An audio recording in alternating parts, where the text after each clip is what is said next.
Chosen one, a tear in the unseen realm has your name on it tonight, and I need you to hear me carefully. The tear is not about your failure. The tear is about how close you are. You are reading the last several months of your life wrong. The silence you felt was not abandonment. It was restraint. The fatigue was not decline. It was transition.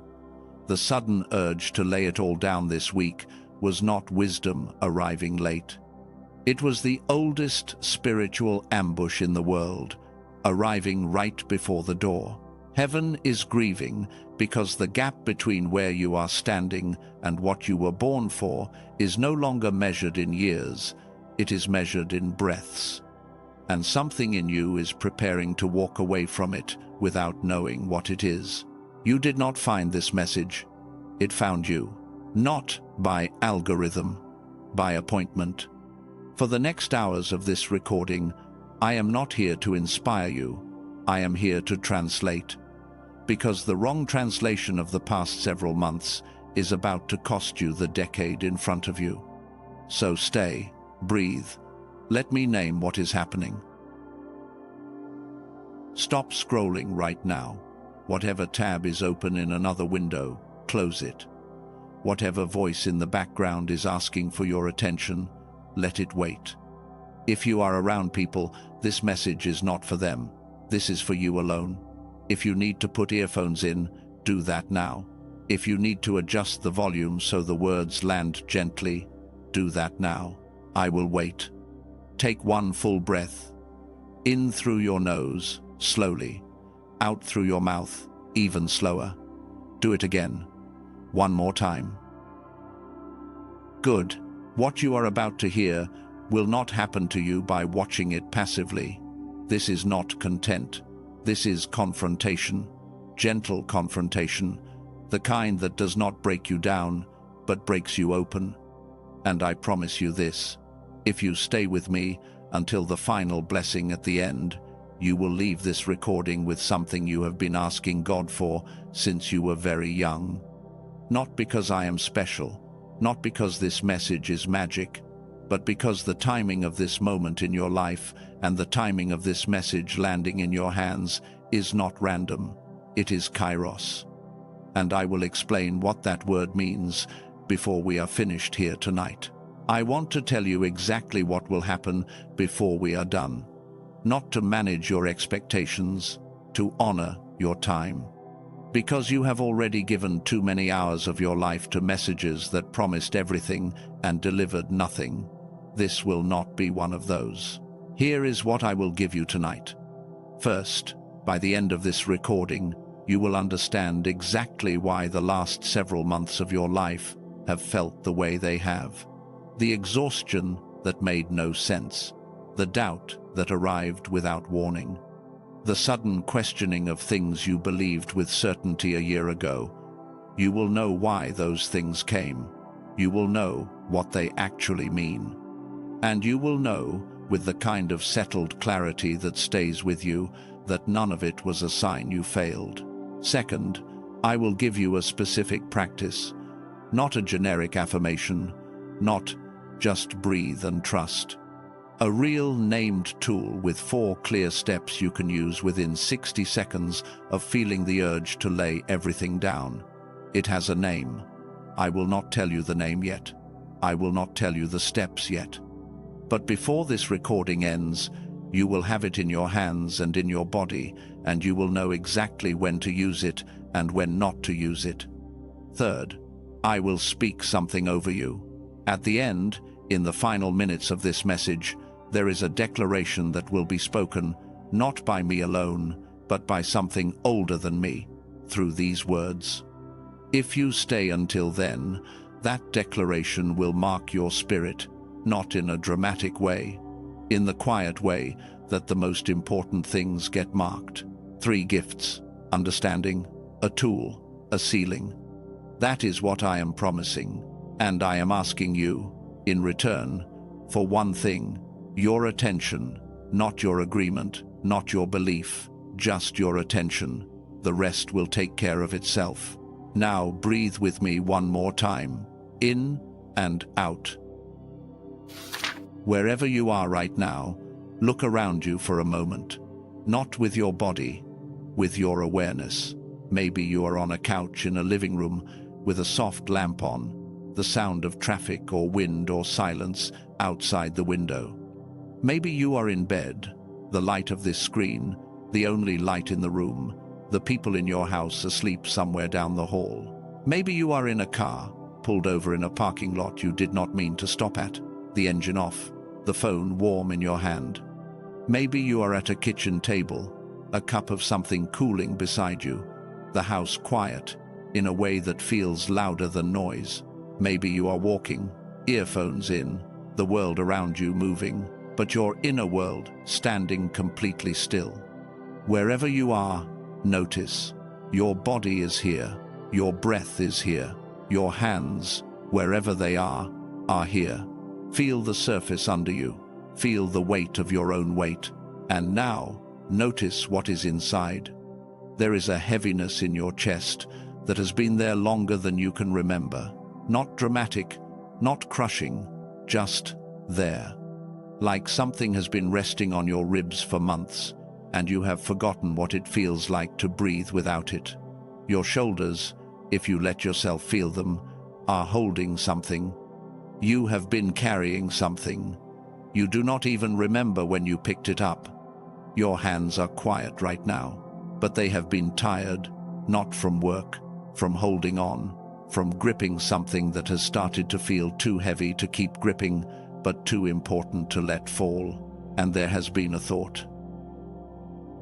A thought that has been visiting you at 4 in the morning, or right before you fall asleep, or at a stoplight on your way home from somewhere you did not really want to go.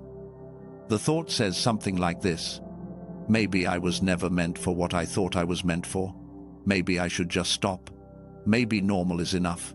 Maybe I am tired because I have been carrying something that was never mine.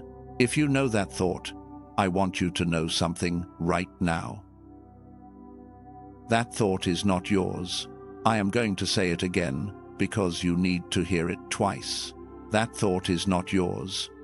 It does not originate in your mind. It does not come from your deepest wisdom. It does not come from the voice of God correcting a misguided dream. That thought arrives at a very specific moment in the life of every chosen one. And that moment is not the moment of failure. That moment is the moment of closeness. And tonight, I am going to tell you why. Let me name the first layer of why heaven is grieving tonight. On the surface, the answer is this: you are about to walk away from something you have already almost reached. Not something in the future, not some distant promise 10 years out. Something that is 3 feet from where you are currently standing. The word almost is what heaven is crying over tonight, because almost, for a chosen one, is not a comfort. Almost is a tragedy waiting to happen. Most people in the world live and die without getting almost anywhere on purpose. They drift, they react, they survive. And when their end comes, there is peace, but there is also a quiet, something that cannot be named, a sense that the life they were given was not fully lived. That is common. That is not what heaven grieves over. Heaven grieves over the ones who did everything, who walked the path, who paid the price, who carried the weight across years nobody saw, who got within 3 inches of the thing they were made for. And then, at the final stretch, laid it down. That is the tragedy of the almost. And you, chosen one, are in the almost. This is the surface answer. This is the first layer. And if I stopped here, you would already have enough to carry with you for a year. But I am not stopping here. Because there are deeper reasons beneath this one. And before we get to them, I need you to first recognize yourself in the pattern of where you actually are right now. Let me show you the signs. There are several, across 3 different categories, and I will only cover the first category tonight in this segment. The next segment will have 2 more. But let us begin with the ones your body is already whispering to you. The first sign is the fatigue that makes no sense. You go to sleep at a reasonable hour. You do not have a physical job that demands everything of your body. You are not sick. You have done all the things the internet told you would give you energy. Cold water in the morning, sunlight in your eyes, cutting out the thing they said to cut out. And still, by 10 in the morning, you feel like you have been awake for days. By the afternoon, the thought of anything meaningful feels like climbing a mountain. This is not normal tiredness. This is the fatigue of a body that has been running a marathon for years without being told that it was a marathon. Your body thought this was supposed to be over by now. Your body made plans for a life that was simpler than the one you ended up in. And somewhere in the last few months, your body started protesting, not with pain, with weight. Everything suddenly weighs more than it used to. Picture a runner near the end of a long race, not the beginning, when the legs are fresh and the crowd is loud, not the middle, when the body finds its rhythm, the end. The last 1,000 yards, when the runner has nothing left and the body is not performing anymore, it is just surviving. A runner in that state looks like someone who is falling apart. But inside that body, something is happening that looks nothing like falling apart. The body is redirecting every last resource to the finish. Muscle that was working 5 minutes ago is shutting down so the heart and lungs can have what is left. That is your body right now, chosen one. What you are calling tiredness is your body calling forward its last reserves. That is not decline. That is the final compression. The second sign is the tightness in your chest when you think about the thing you have been working toward. It does not matter what the thing is. It could be a dream you have been carrying, a relationship that has been quietly dying, and you know something has to happen one way or the other. A calling that has been waiting for you to say yes. A book you have been trying to write. A move you have been trying to make. A conversation you have been trying to have with someone who will not be here forever.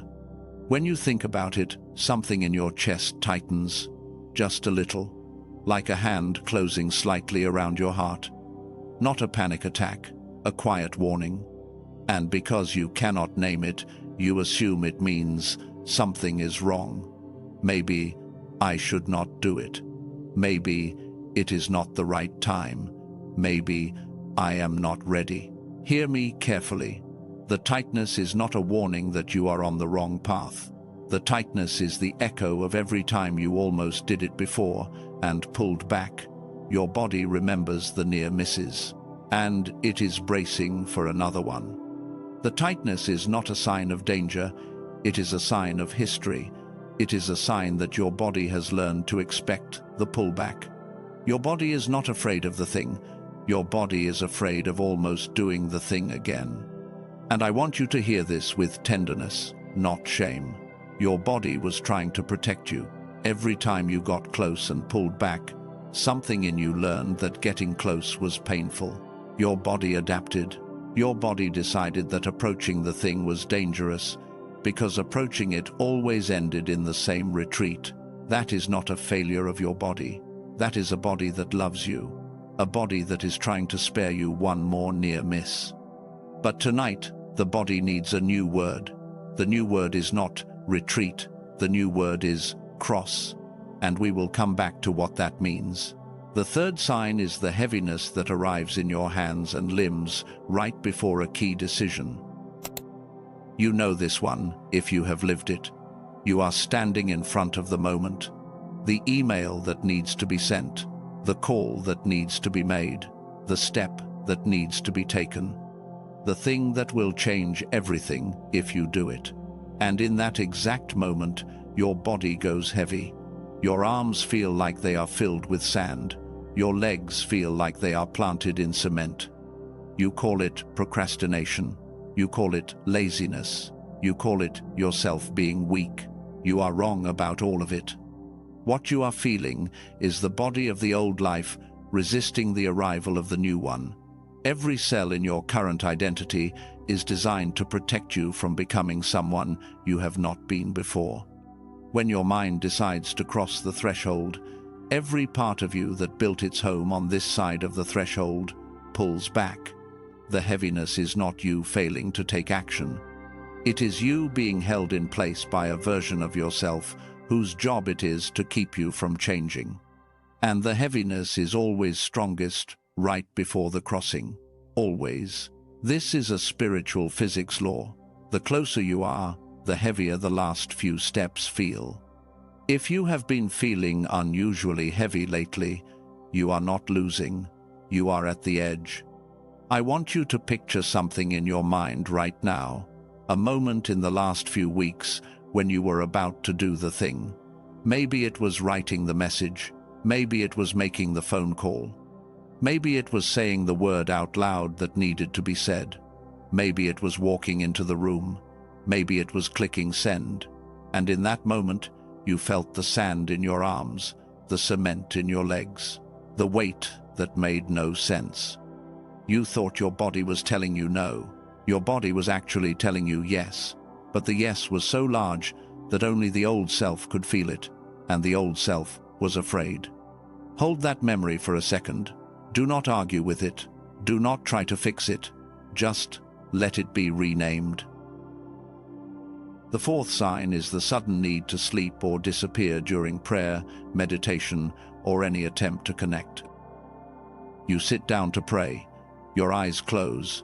Your body exhales. And within 90 seconds, you are asleep, not drifting, not meditating, out. You wake up an hour later with a stiff neck and the vague sense that you did not do what you sat down to do. Or you try to journal and you cannot finish a sentence.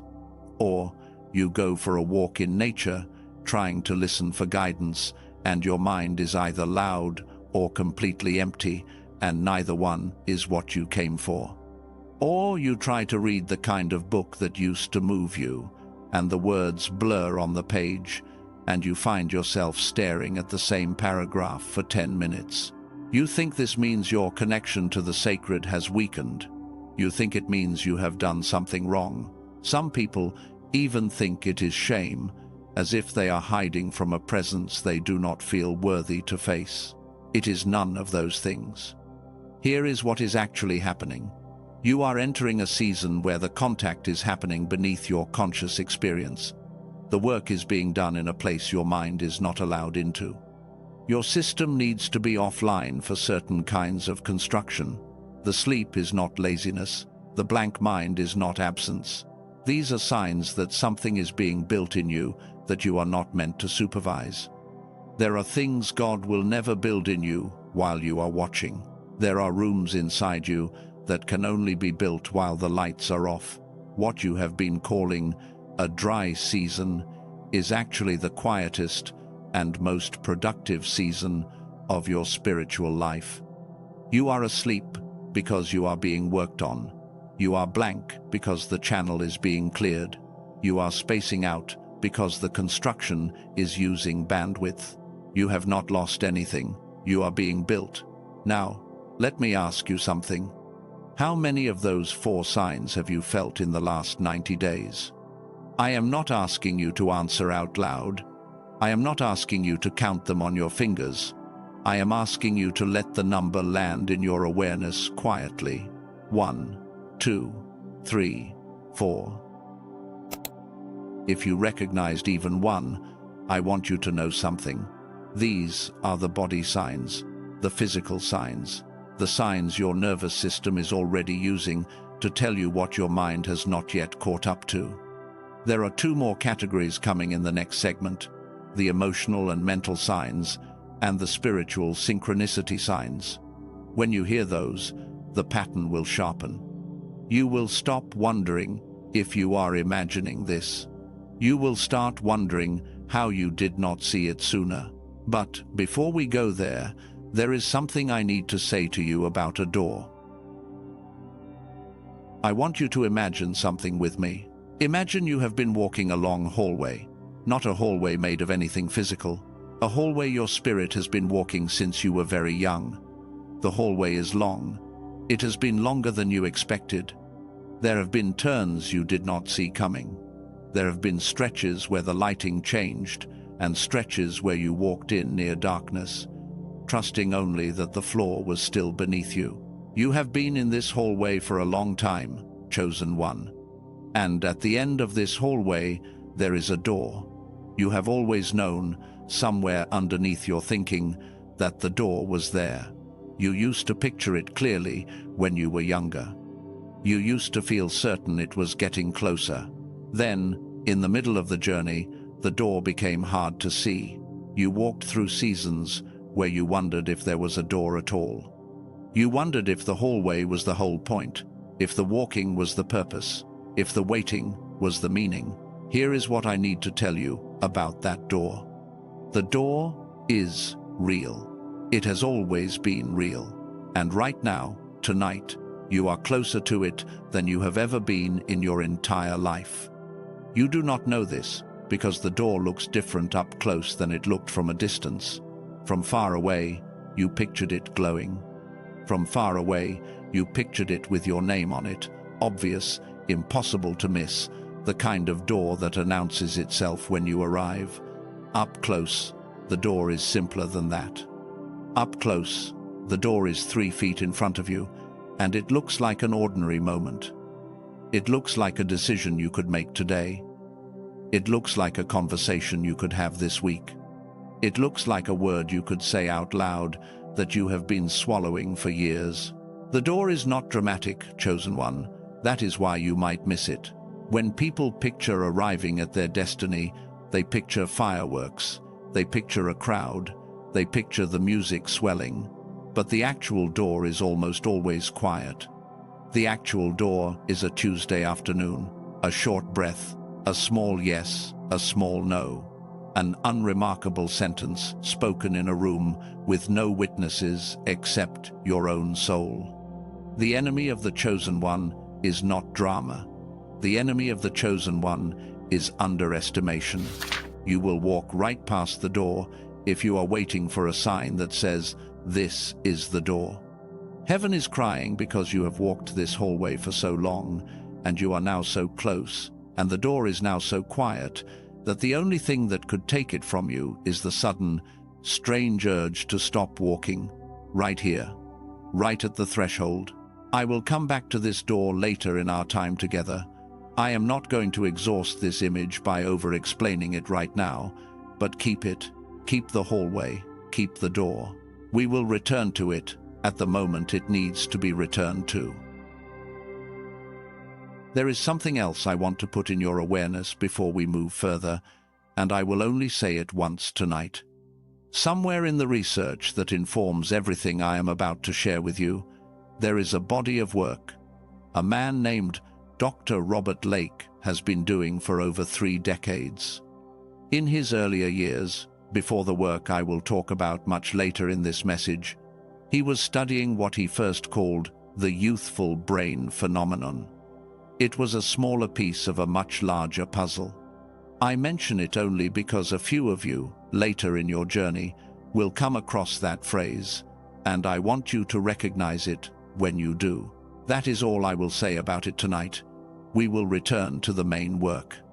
Before I go any further, let me speak to the part of you that is already thinking about pausing this and coming back later. I know that part of you. It is the same part that has caused you to start things you never finished. So I want to tell you plainly what you will lose if you leave this recording before it is done, and what you will gain if you stay. If you stay until the end, you will receive the full translation of the last several months of your life. You will receive a specific practice with a name and 4 clear steps, one you can begin using within the next 24 hours. You will hear a story about a prophet named Elijah that will reframe exhaustion for you for the rest of your life. You will hear an ancient word that changes how time itself has been working against you without your knowing. You will receive a guided mental experience that will allow your spirit to walk through the door we just described, even if your body never moves from where it is sitting right now. And you will receive a final blessing, a sealed declaration that will remain with you long after this is over. If you leave early, you will get the first piece, the surface layer, which is enough to help, but not enough to hold. I am not saying this to pressure you. I am saying it because I respect your time and I want you to know what this is worth. Stay. Finish what you started by opening this. It is worth the hours. And now we arrive at a moment where I have to tell you something that might feel like a betrayal. Everything I have said to you so far is true. The signs are real. The hallway is real. The door is real. The closeness is real. If you stopped listening right now, went to bed tonight, and lived tomorrow with just what I have already said, your life would be better than it was before you pressed play. But there is something underneath what I have said. There is a second layer that I almost did not record. A deeper reason heaven is grieving tonight. A reason that will explain not just why the last few months have been hard, but why your entire pattern of almost reaching things and then pulling back has run through your life since you were very young. A reason that, once it lands in you, will change how you read every season of your life in reverse, not just the current one, all of them. The surface answer tells you why you feel tired. The deeper answer tells you why the tiredness was never the real problem. Before we go there, I want you to feel something land in your body. A small thing, not a conclusion, a question. The question is this: what if every time you thought you were being rejected by life, you were actually being repositioned? What if every time a door closed in your face, it was closing because the real door was on the other side of the wall and you were being redirected, not denied? What if the entire pattern you have lived has not been a pattern of failure, but a pattern of preparation you were too close to see? Sit with that question. Do not answer it yet. Just let it travel through you. That second layer is in the next segment, and I need you to stay for it, because without it, the surface understanding will fade in a week. With it, the understanding becomes permanent. Take a breath. Drink water if you need to. Do not leave. We are going deeper. Chosen one, if you are still with me, breathe. You made it through the surface. Most people will not. Most people will take the first layer, feel a little better, and close the tab. You did not, which tells me something about you that I want you to know before we go deeper. You are hungry for the full answer, not the comforting answer, the true one. That hunger is itself a sign. Keep it in mind. We will come back to it. I told you at the end of the last segment that there is a second layer beneath what I have already said. Before we enter that layer, there are more signs I need to walk you through. The body signs were only the first pool. There is a second pool. These signs live in the mind and in the emotions. They are quieter than the body signs, but they are sharper. They cut deeper when you recognize them. This is not the end. This is the transition. This is the last 1,000 yards. Let me name them for you. The first of the emotional mind signs is the sudden questioning of everything you thought you believed. You wake up one morning and the faith that held you together for a decade feels distant. The values that guided every big decision of your life suddenly feel like suggestions, not foundations. The opinions you would have defended with certainty a year ago feel unstable. You find yourself thinking, what if I have been wrong about everything? What if the whole framework I built my life on is just a story I told myself? This terrifies you. You think it is a crisis of faith. You think you are losing God. You think you are becoming someone you will not recognize in 10 years. I need you to hear me on this one. This is not the end. This is the transition. This is the last 1,000 yards. That questioning is not the death of your beliefs. It is the molting of your beliefs. A chosen one outgrows their first framework at a specific point in the journey. Not because the framework was wrong, but because you have grown beyond what it could hold. The shell that protected the seed must crack when the tree is ready to rise. You are not losing your faith. You are losing the container of your faith that cannot come with you into the next season. The questioning is holy. The questioning is pregnant. The questioning is the sign that what comes next will be larger than anything you could have held before now. Do not panic when the old certainties start to loosen. Let them loosen. What is about to arrive is bigger than what is leaving. The second of the emotional mind signs is feeling 10 years older than your actual age. You look in the mirror and you do not see the person you expected to see at this point, not because of wrinkles or gray hair, because of the eyes. There is a tiredness in your eyes that is not about sleep. It is the tiredness of someone who has lived more than people around you realize. You walk through your days and you feel ancient in a way that does not match the number on your birth certificate. You have friends your age who still feel young, who still laugh about the small things, who still approach life with the kind of energy that feels completely foreign to you. You wonder what is wrong with you. You wonder why you have aged on the inside in a way they have not.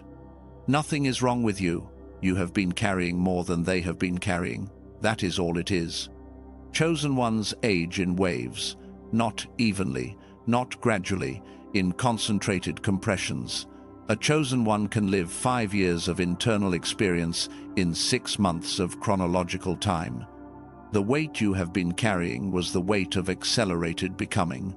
You have lived more than they have lived, not because your circumstances were worse, but because your spirit was being aged on purpose for something that requires the maturity of someone twice your age.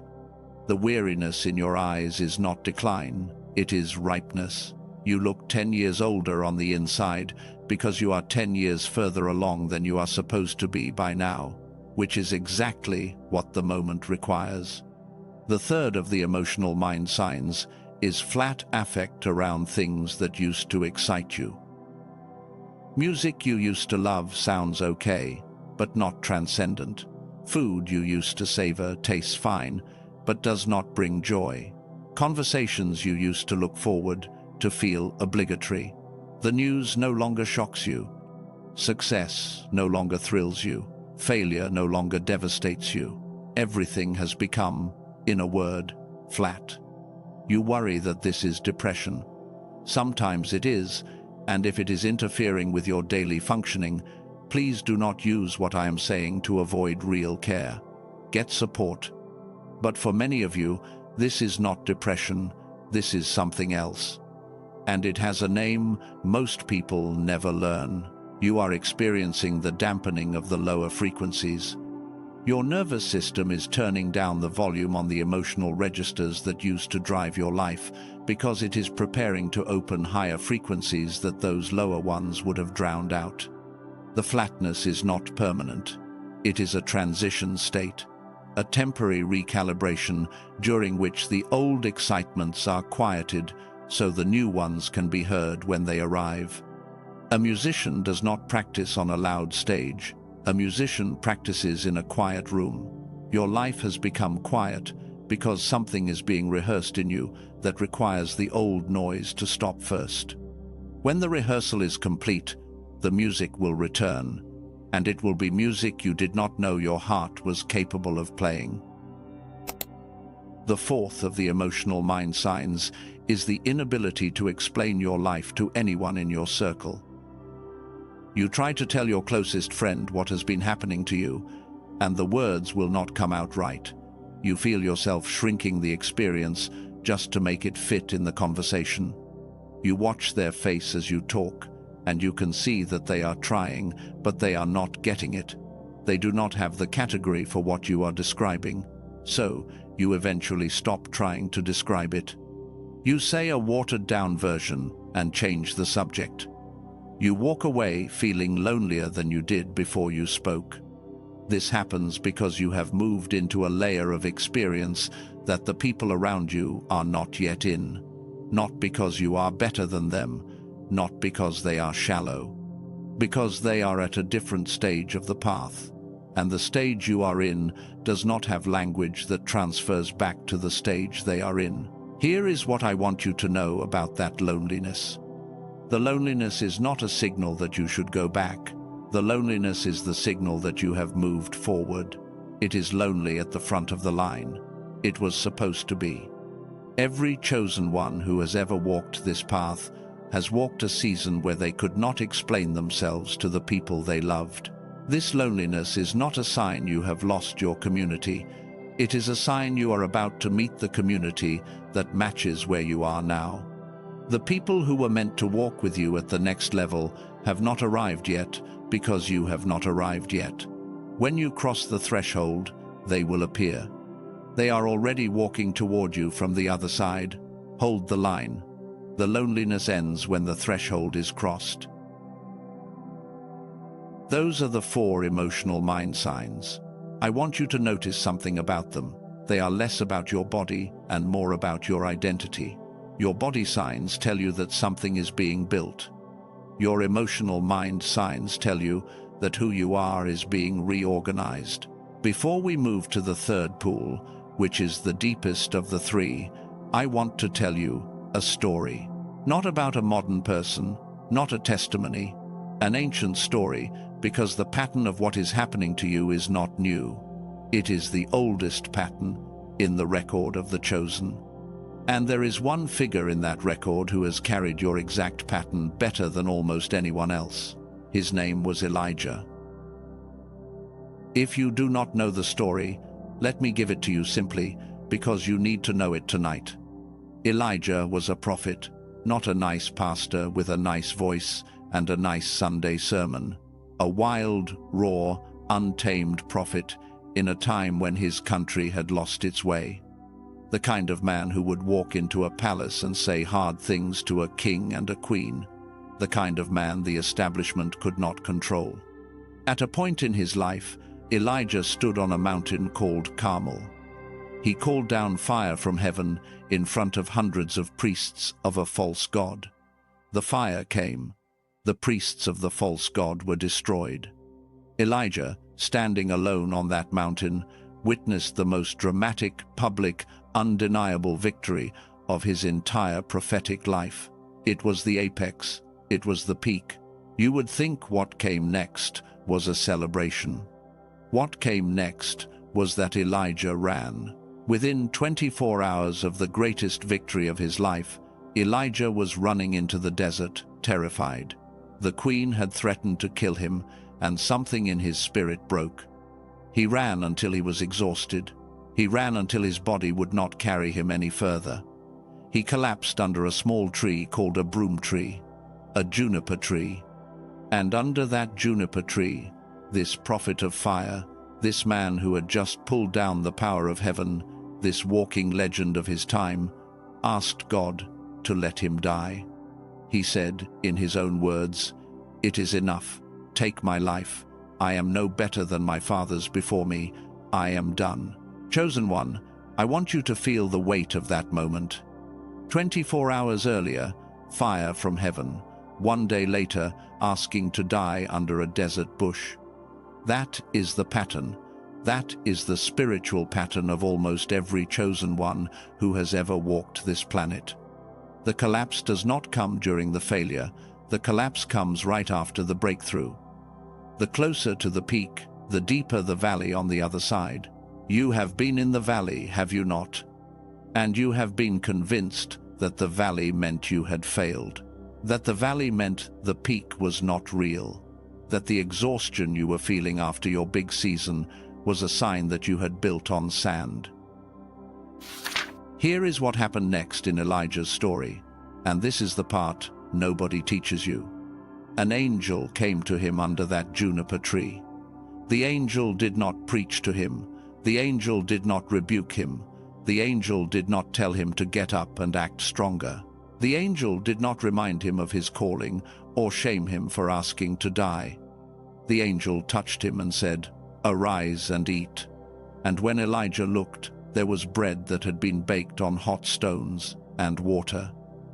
Elijah ate and drank and laid down again. And the angel came a second time, touched him again, said, "Arise and eat, because the journey is too great for thee." And he ate and drank, and with the strength of that food he walked for 40 days and 40 nights until he reached the mountain of God. I want you to hear what happened there, because it is going to change how you read your own life. God did not correct Elijah. God did not tell him he was wrong to feel what he was feeling. God did not question his calling or his faithfulness. God sent an angel to feed him twice and let him sleep, and acknowledged that the journey was greater than what Elijah had been given to carry it with. God knew. God knew that the collapse was not failure. God knew that the collapse was the aftermath of a spiritual output so large that the body and mind could not recover in one rest. God knew that Elijah needed to be fed, not taught, rested, not rebuked, restored, not interrogated. The exhaustion was not the problem. The exhaustion was the evidence. Now, let me bring this into your life. The last several months, or the last year, or however long you have been in the juniper tree season, you have been interpreting it as failure. You have been asking yourself, what is wrong with you? Why can you not get back up? Why does everything feel harder than it should be? Why has the fire left? The fire has not left, chosen one. The fire came. You stood on a Mount Carmel moment, somewhere, sometime. In the last season of your life, you called something down. You broke through something, you witnessed something, you produced something, you gave something, and then you ran into the desert, and you have been lying under the juniper tree ever since. And heaven, which sees this pattern every time one of its own walks through it, has not been judging you. Heaven has been feeding you, twice. Heaven has been holding back everything that would demand more of you right now, because the journey is greater than what you have been given to carry it with, and you need this rest. The exhaustion is not failure. The exhaustion is evidence that you are Elijah. When Elijah finally got up from that juniper tree, he walked for 40 days, not to prove something, not to catch up on lost time. He walked, in the strength of the food he had received in his weakness, to the mountain where the voice of God was waiting for him. And that voice did not come in a wind. It did not come in an earthquake. It did not come in a fire. It came in a still, small voice, the kind of voice you only hear when you are quiet enough to listen. Your walk from the juniper tree to the mountain is about to begin. It has not started yet. Your angel has only recently finished the second meal. You are almost at the point of standing back up. The next part of the story is the still, small voice, and we are going to talk about that voice later tonight. But for now, just let this land. You are not failing. You are in the bread and water phase. Most people never make it past this phase because they interpret it wrong. They think the juniper tree is the end. It is not. It is the beginning of the longest walk of your life. Take a breath with me. Now, let me give you the third pool of signs, the spiritual synchronicity signs. These are the ones nobody talks about because they sound strange, but if you have been living them, you will recognize them immediately. The first spiritual sign is hearing "give up" thoughts in a voice that does not sound like yours. You have been having thoughts lately that you did not generate. They arrive fully formed. They have a different texture than your normal thinking. They speak in a voice that feels close, but not internal. They say things like, "This is stupid, nobody is watching, nobody cares, just go live a normal life, stop pretending you are special, give up while you still have your dignity." You think these are your thoughts because they are happening in your mind. But listen carefully. They have a different flavor than your actual voice. They are colder, they are more efficient. They are louder on worse days and quieter on better days, but they are always there, in the corner, like a radio playing a station you did not turn on. Chosen one, Those thoughts are not yours. I am not going to spend a lot of time explaining what they are. I am going to tell you what they do. They arrive at a very specific moment. They arrive when you are closest to the door, not when you are farthest, not when you have already failed, when you are 3 inches away, when the threshold is just ahead. That is when those thoughts show up, every single time. If you have been hearing them lately, that is not evidence that you should give up. That is evidence that something is trying to prevent you from crossing. And the only thing in the universe worth preventing from crossing is someone who is close enough to actually do it. The voice that whispers, "Give up," is not wisdom. It is a predator at the gate. The second spiritual sign is recurring dreams of doors, thresholds, or being late. You have been dreaming something over and over. It does not have to be the exact same dream, but the themes return. There is a door you cannot find the key to. There is a hallway that keeps extending. There is a room you are supposed to enter, but the door is locked. There is an appointment you are running late for. There is a plane you are about to miss. There is a car you cannot start. There is a destination you are almost at, but something keeps pulling you back. These dreams are not random. These dreams are the unconscious mind trying to tell the conscious mind what the spirit already knows.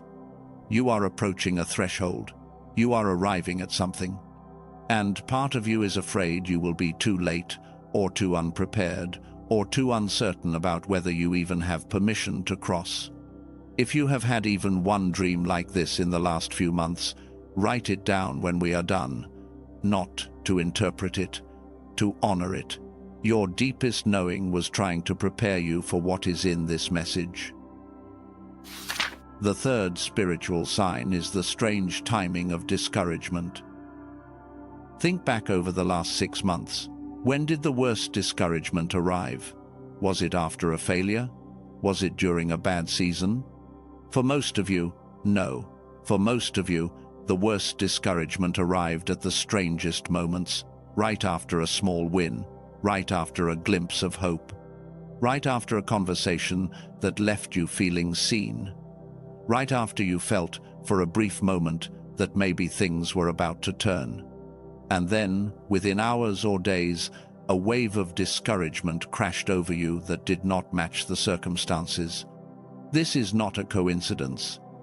Discouragement does not follow failure. Discouragement follows proximity. The closer you get to the breakthrough, the bigger the waves of discouragement that arrive. The worst of them will arrive right before the door opens, and it will come disguised as realism. It will sound like, "Be reasonable, accept your life, stop chasing." And it will come, strangely, right after a moment when you almost touched the thing you have been reaching for. If discouragement has arrived at odd times in the last few months, you are not unstable, you are close. That is what closeness looks like from the inside. Now, take a breath. You have just been walked through 10 signs across 3 pools: physical body signs, emotional mind signs, spiritual synchronicity signs. I want you to rest for a moment, not physically, inside. I want you to let what you have heard settle. I am not going to teach for the next 60 seconds. I am just going to sit with you. You have been carrying so much that you have not been allowed to stop and notice the shape of what you have been carrying. Let us notice it for one breath. You have been tired in a way most people around you do not understand. You have been questioning things you used to be sure of. You have been dreaming of doors you cannot find. You have been hearing thoughts that do not sound like you. You have been walking a hallway that has been longer than you expected. None of this, chosen one, is a sign that something has gone wrong. All of this is the shape of someone arriving. I want to tell you a very small story before we continue. I am not going to tell you the person's name. I am not going to tell you where exactly She lives. I will tell you that it was a woman who wrote to me some time ago about what she called the week she almost deleted everything. She had been carrying something for 9 years, a small, stubborn calling, something she had never told most of the people around her. And on a Tuesday, in the middle of an ordinary week, she decided to quit. She had the files open on her computer. She had her hand on the mouse. She had composed a short message to send to the 2 people who knew, letting them know she was done. And in that exact moment, something stopped her. Not a voice, not a sign. She could not even describe it later. It was something small. She said the closest words she could find were, "I felt a kind of tiredness on behalf of myself." Like someone who knew me completely watched what I was about to do and felt grief. And that grief reached through my own hand and made it unable to press the button. She closed the laptop. She did not send the message. She did not delete the files. She went to bed. 6 months later, the thing she had been working on for 9 years arrived. Not in the form she had imagined, in a better form. A form she could not have built if she had not spent those 9 years in the juniper tree. She wrote to me 2 years after that moment. She said, "The scariest thing I have ever thought about is how close I was that Tuesday to missing the whole thing, not by a year, by one press of a button. And the only reason I did not press it was that a grief that was not mine stopped my hand."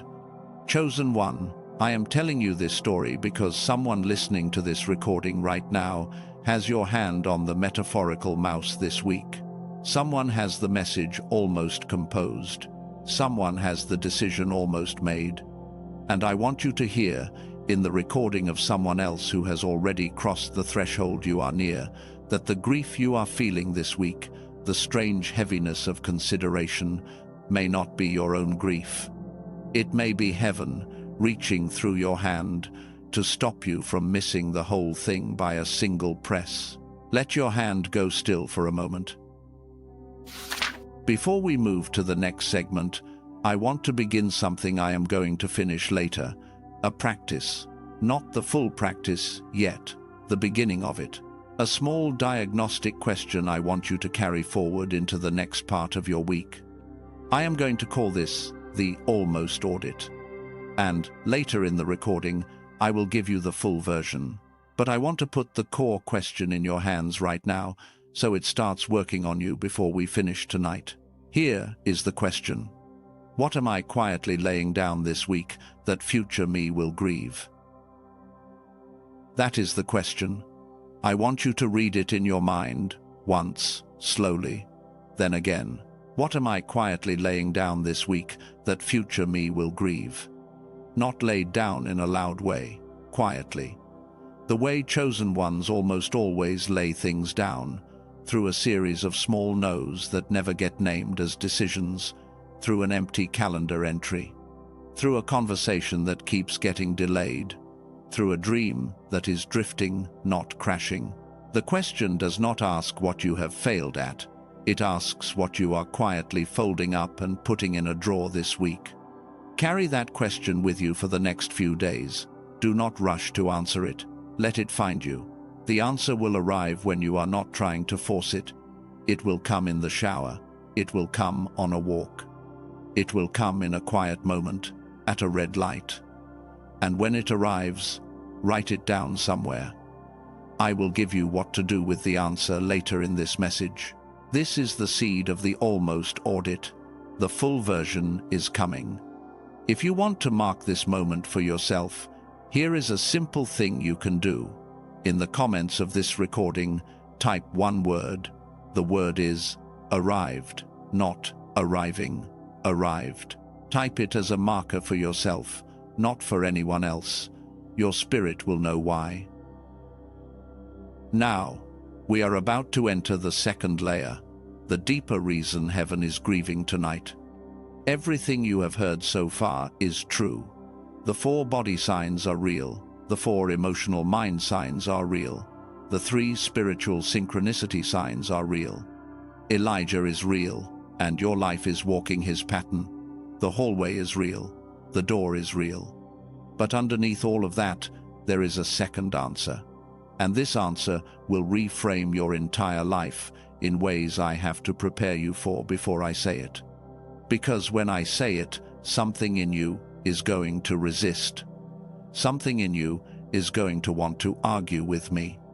Something in you has an investment in reading your life the old way, and the new reading is going to cost that old self something to accept. I am not going to force the reading on you. I am going to lay it gently in your lap, and you will decide whether to pick it up. One more breath before we go there. Are you still with me? Good. Then we go. There is a word I need to give you before we enter the second layer, an ancient word, a word that will change how you read time itself. But before the word, I need to close something I opened with you earlier tonight. I promised you at the very beginning of this message that by the end of this recording, you would understand exactly why the last several months of your life have felt the way they have. I am about to deliver on that promise now, not fully. The full delivery takes the rest of this message to complete, but the core of the answer, the piece that will hold the rest together, I am giving you in the next few minutes. And here is what I need you to know before I give it to you. What I am about to say is not the surface answer. You already have the surface answer. The surface answer is that you are closer than you think, and the exhaustion is the final compression of a body arriving at a threshold. That answer is real. That answer is useful. That answer will get you through tomorrow. But the surface answer cannot hold you for a decade. The surface answer will fade in a week. You will wake up next Tuesday, and the feelings will return. And the surface answer will feel like something you heard in a dream you cannot quite remember. That is why most messages like this one do not change people's lives. They work for a few days. They fade. I am not going to let that happen to you. What I am about to give you now is not a feeling, it is a translation. And a translation, once it lands inside you correctly, cannot be unlearned. So here is the deeper reason heaven is grieving tonight. Heaven is not crying because you might miss the destination. Heaven is crying because you are about to miss the recognition that you have already arrived. I want to say that again, slowly, because the part of you that needs to hear this might have deflected on the first pass. Heaven is not grieving over a future failure. Heaven is grieving over a present blindness. You have already arrived, chosen one. The thing you have been walking toward is not 3 years away. It is not 3 months away. It is not even 3 weeks away. It is here. It has been here for a while, and you have been standing in the middle of it, looking forward, wondering when it will arrive, not realizing that the wondering itself is what has been keeping it from being seen. The almost is not about distance. The almost is about recognition. This is why the surface answer alone is not enough, because if you only hear the surface answer, you will walk out of this recording looking for the door in front of you. You will keep scanning the horizon. You will keep asking when. You will keep waiting for the arrival, and the arrival will walk past you, because it never announced itself as an arrival. It did not have a trumpet. It did not have a crowd. It wore the clothes of an ordinary Tuesday. It whispered instead of shouted. It moved in the texture of your current life, which is why your eyes passed over it on the way to the horizon. The tragedy of the almost is not a missed opportunity in the future. The tragedy of the almost is a missed recognition in the present. Let me say this in a way that will stay in your body long after tonight. You are not going to miss your calling by failing. You are not going to miss it by making a bad choice. You are not going to miss it by being unworthy or unprepared or too tired. Those are not the ways chosen ones miss. Chosen ones miss their calling by looking past it. by assuming the thing they were walking toward would look more dramatic than it actually does, by assuming their arrival would feel different than it actually feels, by assuming the door would announce itself when the door has always been quiet. Heaven is crying tonight because somewhere in the next several weeks of your life, there is a Tuesday afternoon that is the moment. A small conversation, a quiet decision, a short message you almost did not send, a step so ordinary that your mind will not flag it as significant. And if you walk through that moment the way you have walked through 1,000 moments just like it before, you will miss the door, not because the door closed, but because your eyes were looking somewhere else. Do you hear what I am saying to you? The door is not the obstacle. You, looking past the door, is the obstacle. I told you earlier that I would give you an ancient word. Let me give it to you now. The word is Chyros. It is a Greek word. It is not commonly used in English. And I wish that it were, because the language you speak today has a problem that most people do not realize they have. The language you speak only has one word for time. When you say the word time, you mean the same thing you mean when you say that word in any context. 10 o'clock is time. Wednesday is time. 3 years from now is time. 2,000 years ago is time. All of it is the same word. But ancient Greek and the oldest wisdom traditions that used it had two different words for time. They knew something modern language has forgotten. The first Greek word for time is chronos. This is the word your clock measures. This is the word your calendar counts. Chronos is sequential. It is 1 second after another. It is the kind of time that ticks. Chronos does not care about meaning. Chronos is just duration. It is the scaffolding of your days. The second Greek word for time is Chyros. And Chyros is something completely different. Chyros is the appointed moment. Chyros is the right time. Chyros is the time that is not measured in seconds, but in readiness. Chyros is not a time you can schedule. Chyros is a time that arrives, regardless of what your calendar says. Chyros is the moment when something is ripe and something must be done, and if it is not done now, the moment passes.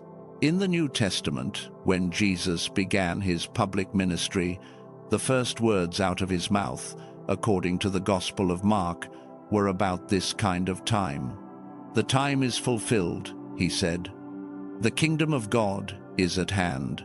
The word he used there was Chyros, not chronos. He did not mean, "the clock has run out."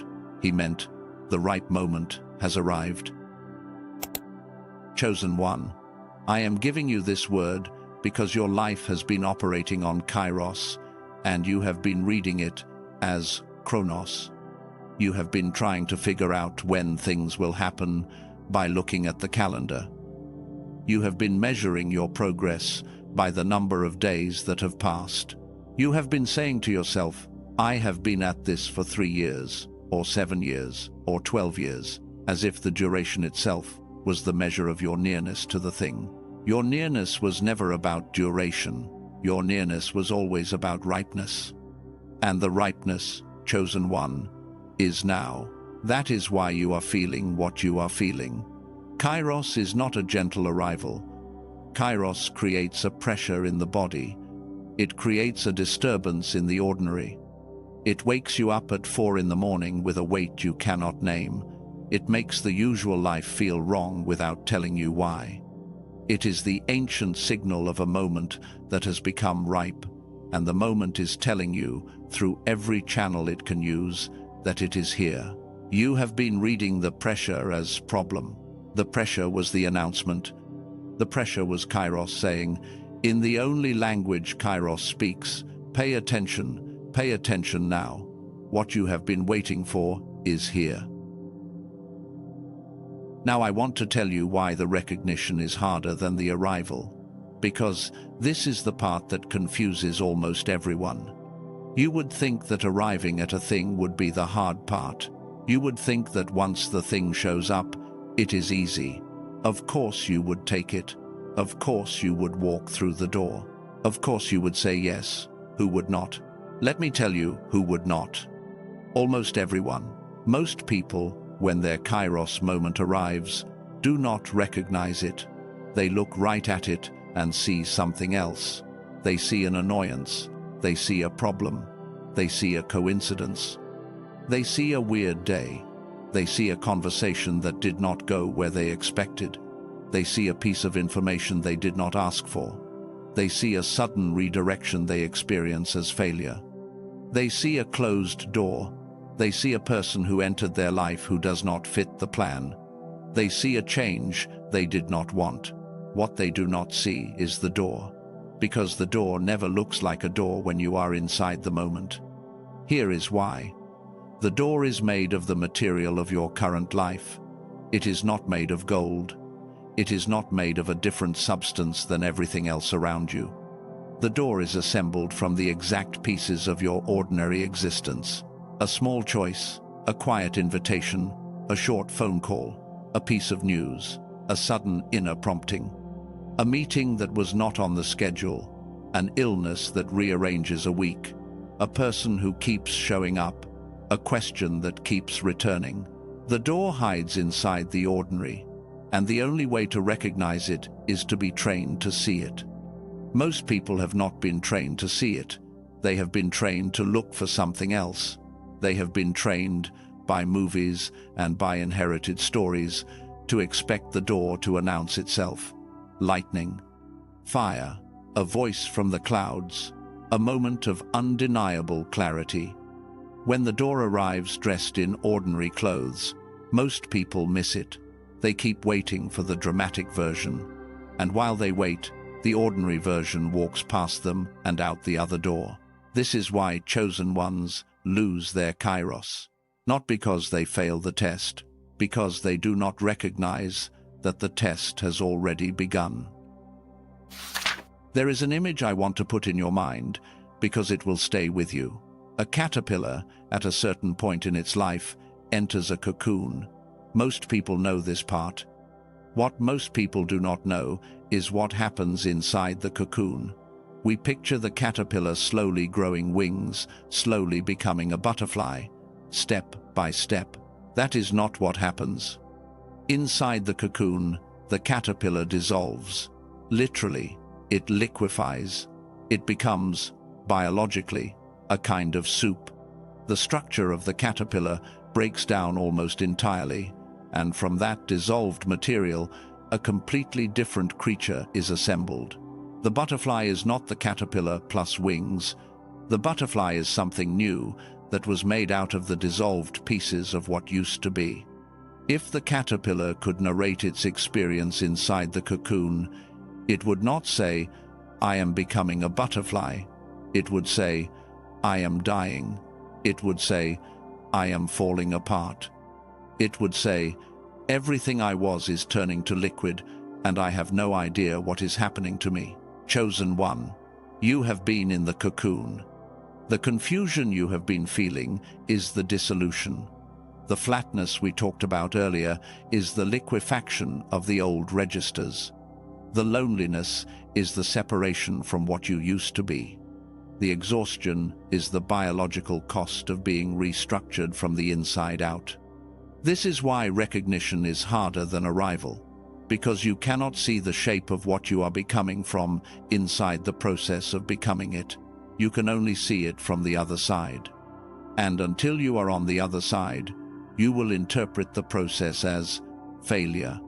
Heaven is grieving tonight because so many chosen ones, inside the soup phase, decide that the soup phase is the end of their story. They break open their own cocoons early. They climb out as half-formed things, and they spend the rest of their lives as neither what they were nor what they were becoming. They live in the space of the almost. I am telling you this now, inside your cocoon, so that you do not make that choice this week. I want to tell you one more story before we turn the corner toward what comes next. It is a story you may already know. but I want you to hear it tonight with new ears. There was a woman named Esther. She was a Jewish girl who, through a series of events she did not plan, ended up as the queen of a powerful empire. She was young. She did not ask for the role. It came to her, and she said yes, and she stepped into a palace. Then a moment came. The people she had come from were about to be destroyed. A decree had been signed. An official plan had been put in motion. And Esther, inside the palace, was the only person in the position to do anything about it. But to do something meant approaching the king without being summoned, which was a capital offense in that kingdom. She could walk into the throne room and be executed on sight. Her older cousin, Mordecai, sent her a message. He said something that has echoed through every chosen one's life for thousands of years. He said, "Maybe you have come to this position for such a time as this." I want you to hear that phrase carefully, for such a time as this. Mordecai was using the language of Chyros. He was telling her, this is not Chronos. This is not about your schedule. This is about a ripe moment that has opened, and you are the one standing in it. Your whole life, up to this point, may have been a preparation for this exact window. What Esther did next is the part I want you to feel. She did not say yes immediately. She did not run into the throne room with courage pouring out of her. She took 3 days to fast and to pray. 3 days to decide. 3 days of fear, because she was human, and what was being asked of her could have killed her. And then she went, quietly, dressed in her royal robes, walking with weak legs and a terrified heart, toward a king who could have killed her with a word. What got her through the doorway was not confidence. She had no confidence. She had almost no sense that she was the right person for the moment. She said, "If I perish, I perish." That is not the language of a confident hero. That is the language of someone who is afraid and who walks forward anyway because she has recognized that this is the moment. Chosen one, hear me carefully. Esther did not walk through the door because she was ready. She walked through the door because she was recognized. Her recognition of the moment was what carried her, not her readiness for it. You have been waiting to feel ready. You have been telling yourself, when I feel ready, I will go. When the fear lifts, I will go. When the doubt quiets, I will go. When the signs become unmistakable, I will go. That is not how chosen ones cross their Chyros. Chosen ones cross their Chyros with legs that feel weak, with hearts that feel afraid, with minds that still have questions, because they have recognized the moment. Not because the moment has given them certainty, but because they have learned to walk forward on recognition without needing the readiness to come first. Esther is not the story of a brave woman. Esther is the story of an ordinary woman who recognized her Chyros and walked toward it with fear still in her body. The fear never left. She went anyway. That is what is being asked of you tonight. Not confidence, recognition, not readiness, movement toward the door, with the readiness still missing. Now, I want to give you 2 reframes, 2 pieces of translation that, once you accept them, will rearrange how you read your entire life in reverse. Take a breath. Let these land carefully. Here is the first reframe. What you have been calling indecision is actually your nervous system recognizing the Chyros before your mind does. Sit with that for a moment. You have been hard on yourself for your indecision. You have thought, I cannot make up my mind. I go back and forth. I commit and then pull back. I say yes and then I say no. I cannot tell which voice is the true one. This is a failure of clarity. Hear me carefully. What you have been experiencing is not a failure. Your nervous system is faster than your conscious mind. Your nervous system knows when a moment is ripe before your mind can name it. And when your nervous system recognizes a Chyros moment, it creates a disturbance. It makes the old life uncomfortable. It makes the usual answers stop working. It makes you restless in ways that look like indecision. The indecision is not you failing to choose.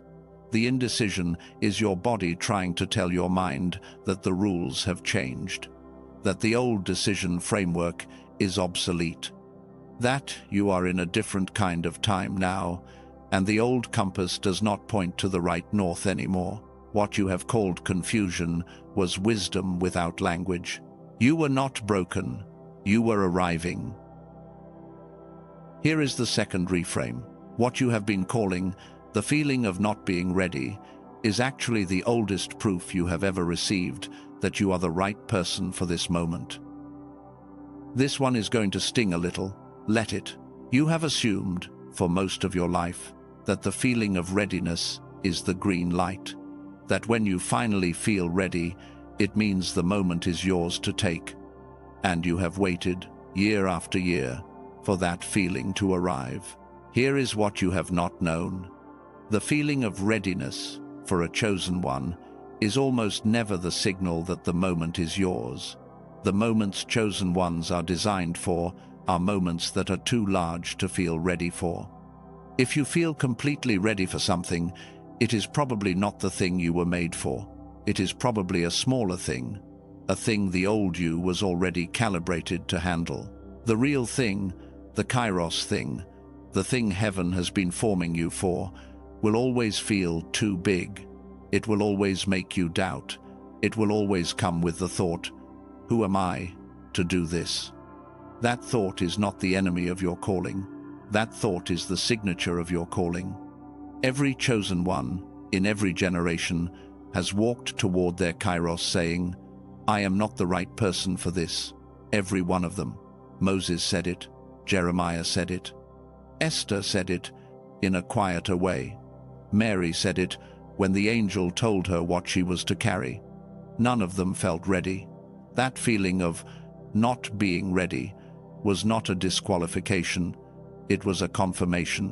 What you have been calling unworthiness was the echo of a moment that was made for you, bigger than you could hold on your own, which is exactly what the moment was supposed to be. You were never supposed to feel ready, chosen one. You were supposed to go anyway. I want you to breathe for a moment. Just breathe. Do not take notes on what I just said. Do not try to memorize it. Let it do its own work inside you. The translation is happening whether your mind is tracking it or not. The translation does not need your permission, it just needs your attention. Now, here is where it gets harder. Because everything I have told you tonight, including this second layer, including Chyros, including Esther, including the reframe of indecision and readiness, is still not the deepest answer. There is a third layer underneath what I have just said, and this third layer is the one that almost did not make it into this recording, because when I faced it, I was not sure the people who needed to hear it most would be able to hold it. But you have stayed with me this far. You have walked through the surface answer and the deeper answer. You have let the Greek word land. You have let Elijah and Esther stand up inside you. You have sat under the juniper tree, and you have walked toward the throne room with weak legs. You have done the work. So I am going to trust you with the third layer. The third layer is not in the next few sentences. The third layer comes in what is about to unfold in the middle of this recording. But before I take you there, I have to walk you through something you have been avoiding without knowing you were avoiding it. I have to take you into the one thing that still stands between you and the door you have already arrived at. Because you may now understand that you are close. You may now understand that recognition is the real task. You may now understand that you are inside the Chyros, not outside of it. And still, there is something that is going to try to stop you from crossing. Something specific.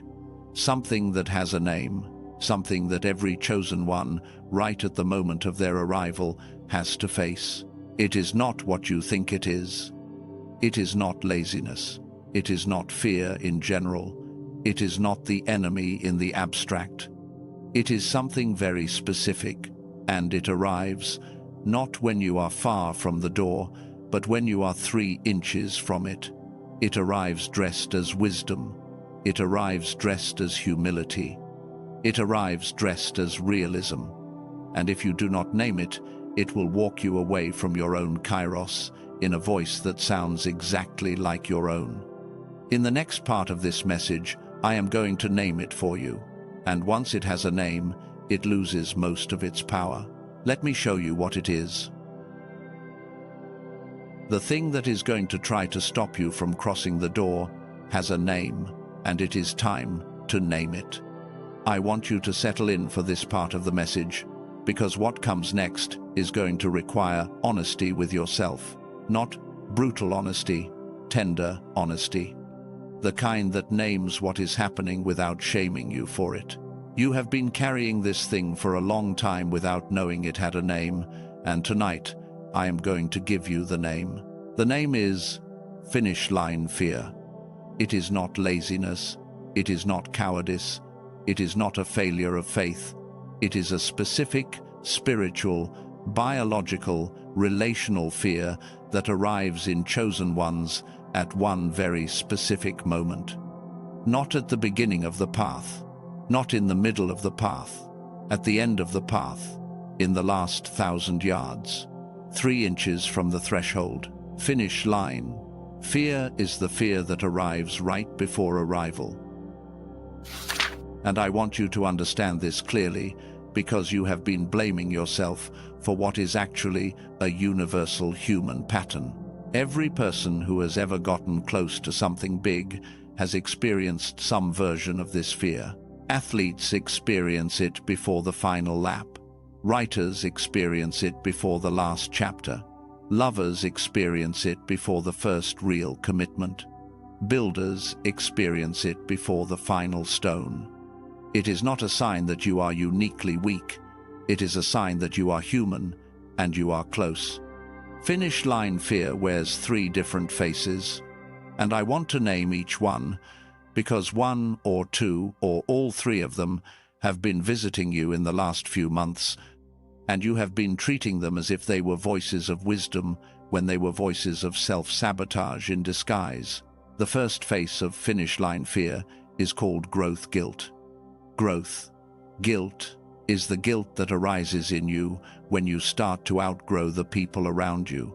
Not in a superior way, just in a developmental way. You have begun to see things they do not see. You have begun to feel things they do not feel. You have begun to need things they cannot give.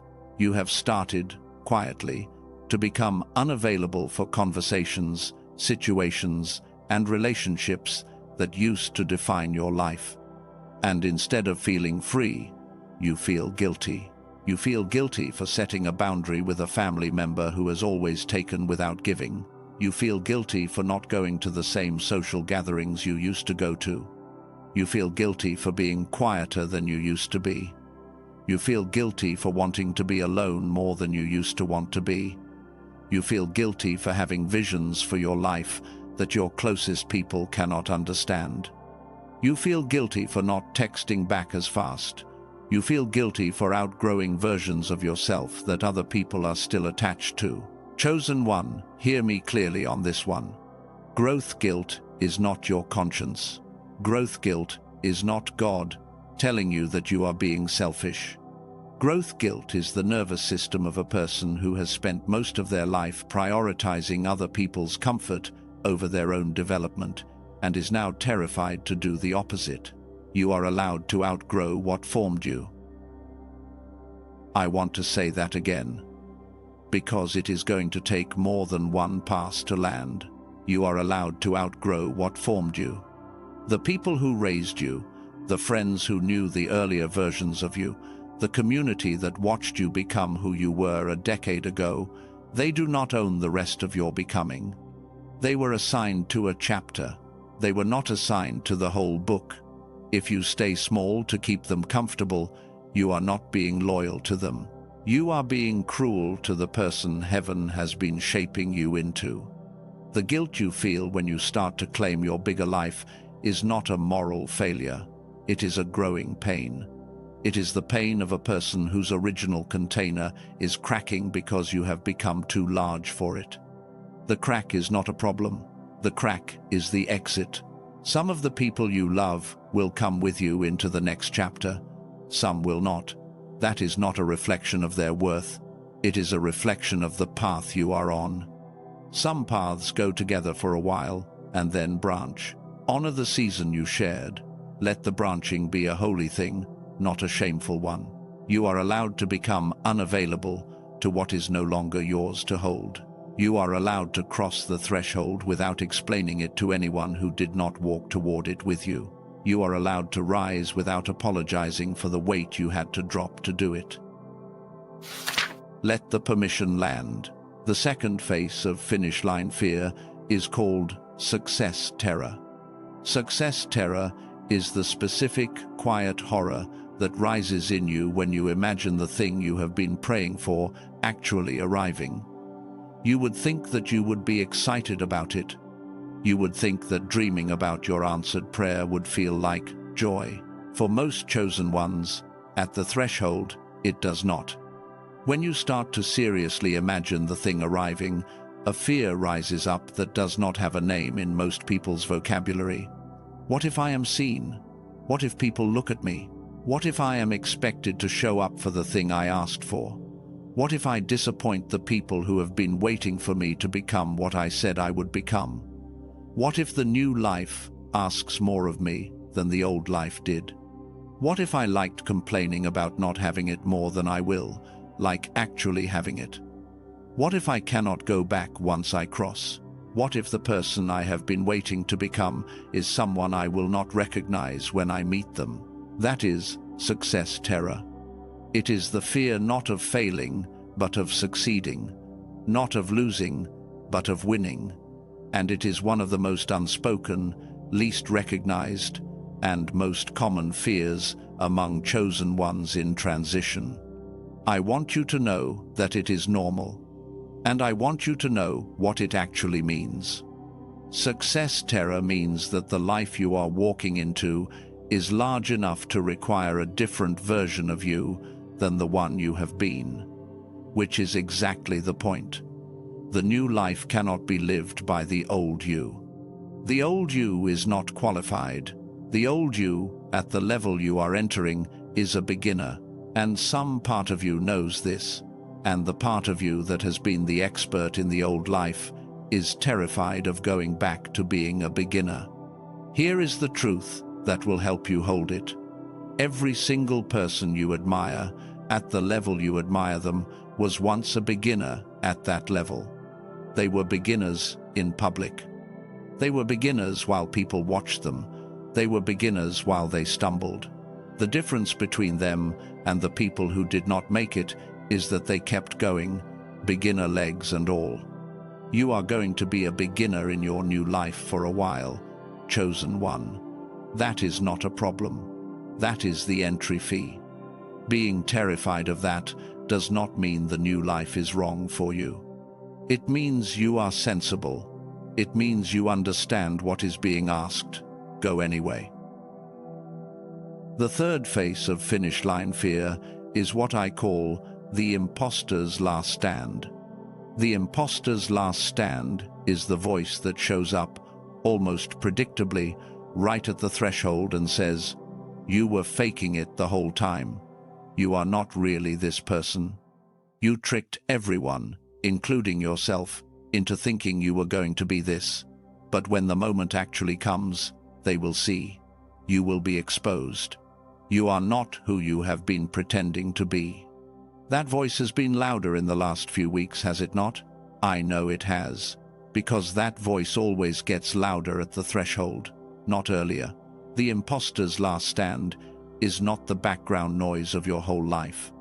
It is the final attempt to talk you out of crossing by convincing you that the person who is about to cross does not exist. Hear me. That voice is not telling you the truth. That voice is trying to prevent a birth. If you were actually an imposter, that voice would not need to shout this loudly. Imposters do not get called out by inner voices. Imposters get called out by reality. The fact that your inner critic is working overtime right now is not evidence that you are fake. It is evidence that you are real, and something that does not want you to step fully into your realness is making its last move. An imposter does not have this much resistance at the threshold. An imposter walks right through because nothing is at stake. The resistance you are feeling is the weight of your truth trying to be acknowledged. If you were truly false, there would be no weight. There is weight, chosen one, because you are real. And when you cross the threshold, that voice will not disappear. It will quiet. It will still show up sometimes. Every chosen one I have ever known has to make friends with that voice because it never fully leaves. But once you cross, you stop letting it vote. You let it speak because it is part of being human, and then you keep moving. You do not let the imposter voice make your final decisions anymore. You are the one who makes decisions. That voice is just a passenger. Now, I want you to understand what finish line fear, in all three of its faces, actually costs you if it wins, because this is important. You need to see what is at stake, not to scare you, to clarify the decision. Relationally, if finish line fear wins, you spend the rest of your life surrounded by people who know a smaller version of you. You stay in rooms where you cannot speak your actual language. You keep performing an old self in front of people who would not recognize the real you if you spoke her truth out loud. You maintain connections that cost you more than they give you. And you carry a quiet, background loneliness for the rest of your life because the deepest parts of you will never be met by the people you have chosen to stay small for. Spiritually, if finish line fear wins, your gifts go underground. They do not disappear. They still live in you. But they live in you as unlit fires. You carry the weight of them without ever getting to give what they were given to you to give. And somewhere in the back of your awareness, always, there will be a quiet knowing that the life you lived was not the one you were made for. You will make peace with it. Chosen ones are good at making peace with what they have settled for. But the peace will be a thin peace, not the deep peace of a life fully lived. Practically, if finish line fear wins, you lose a decade, not a year, not 6 months, a decade. Because the work you have done up until this point was the preparation for what is about to unfold, and if you walk away now, you do not just lose the next step. You lose the compound growth of every step that was going to follow it. The decade in front of you is not 10 separate years. It is a curve. And stopping at the threshold does not cost you tomorrow. It costs you the curve. This is the decade you do not have time to lose. Chosen one, you have already paid the tuition. The only thing left to do is to walk into the class.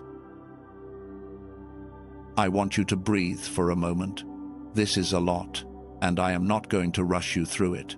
Take a slow breath in through your nose. Release it slowly through your mouth. One more. None of this is your fault. I want to say that clearly, and I want you to hear it without flinching. None of what you have been feeling, none of what you have been carrying, none of the patterns you have been repeating are your fault. You were never taught how to hold this much arrival. No one in your life sat you down when you were younger and said, at some point, you are going to be on the edge of something big. And when you are, these 3 fears are going to rise up in you in specific, predictable ways, and here is what to do when they arrive. You were not given that manual. Most chosen ones are not. So, when the fears arrived, you assumed they were you. You assumed the growth guilt was your conscience. You assumed the success terror was realism. You assumed The imposter's last stand was the truth finally coming out. You did not know these were patterns. You did not know these were predictable.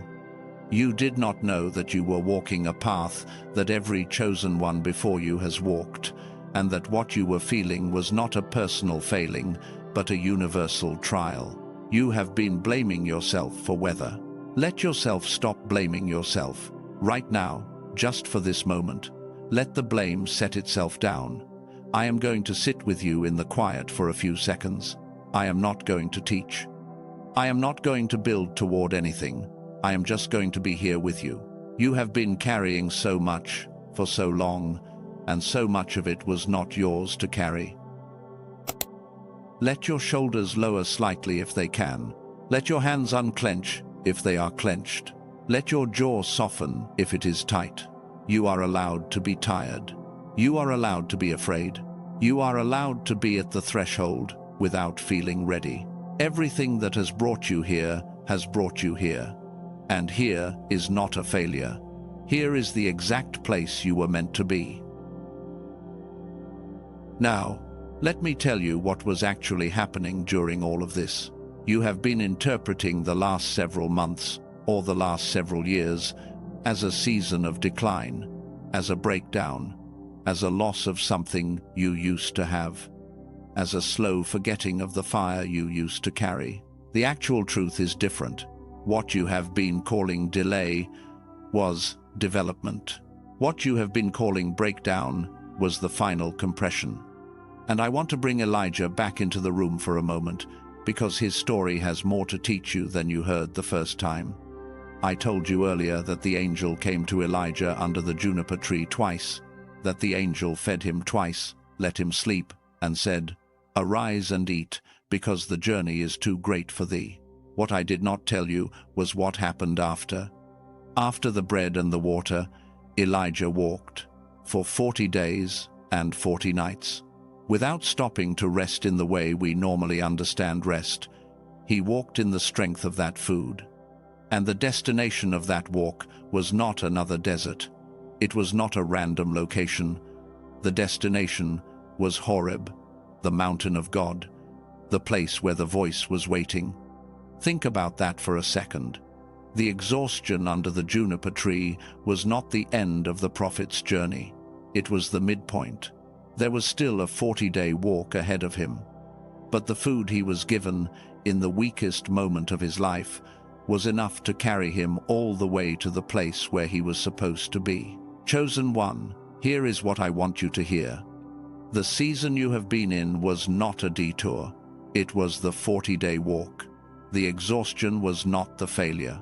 The exhaustion was the proof that you were eating the bread heaven was giving you in secret, and walking a distance most people never could have walked, toward a mountain you could not yet see. The delay was the walk. You were not behind. You were arriving by a different road than you expected. A longer road, yes. A harder road, yes. But a road that was taking you to a mountain most people will never even approach, because they do not have the hunger for that kind of walking. The developmental thing happening in you during the 40 days you did not know were the 40 days was the building of the stamina required to stand in front of the voice at the top of the mountain and not collapse. You were being built for the voice. And when Elijah arrived at the mountain, do you remember what he heard? Not a great wind, not an earthquake, not a fire, a still, small voice.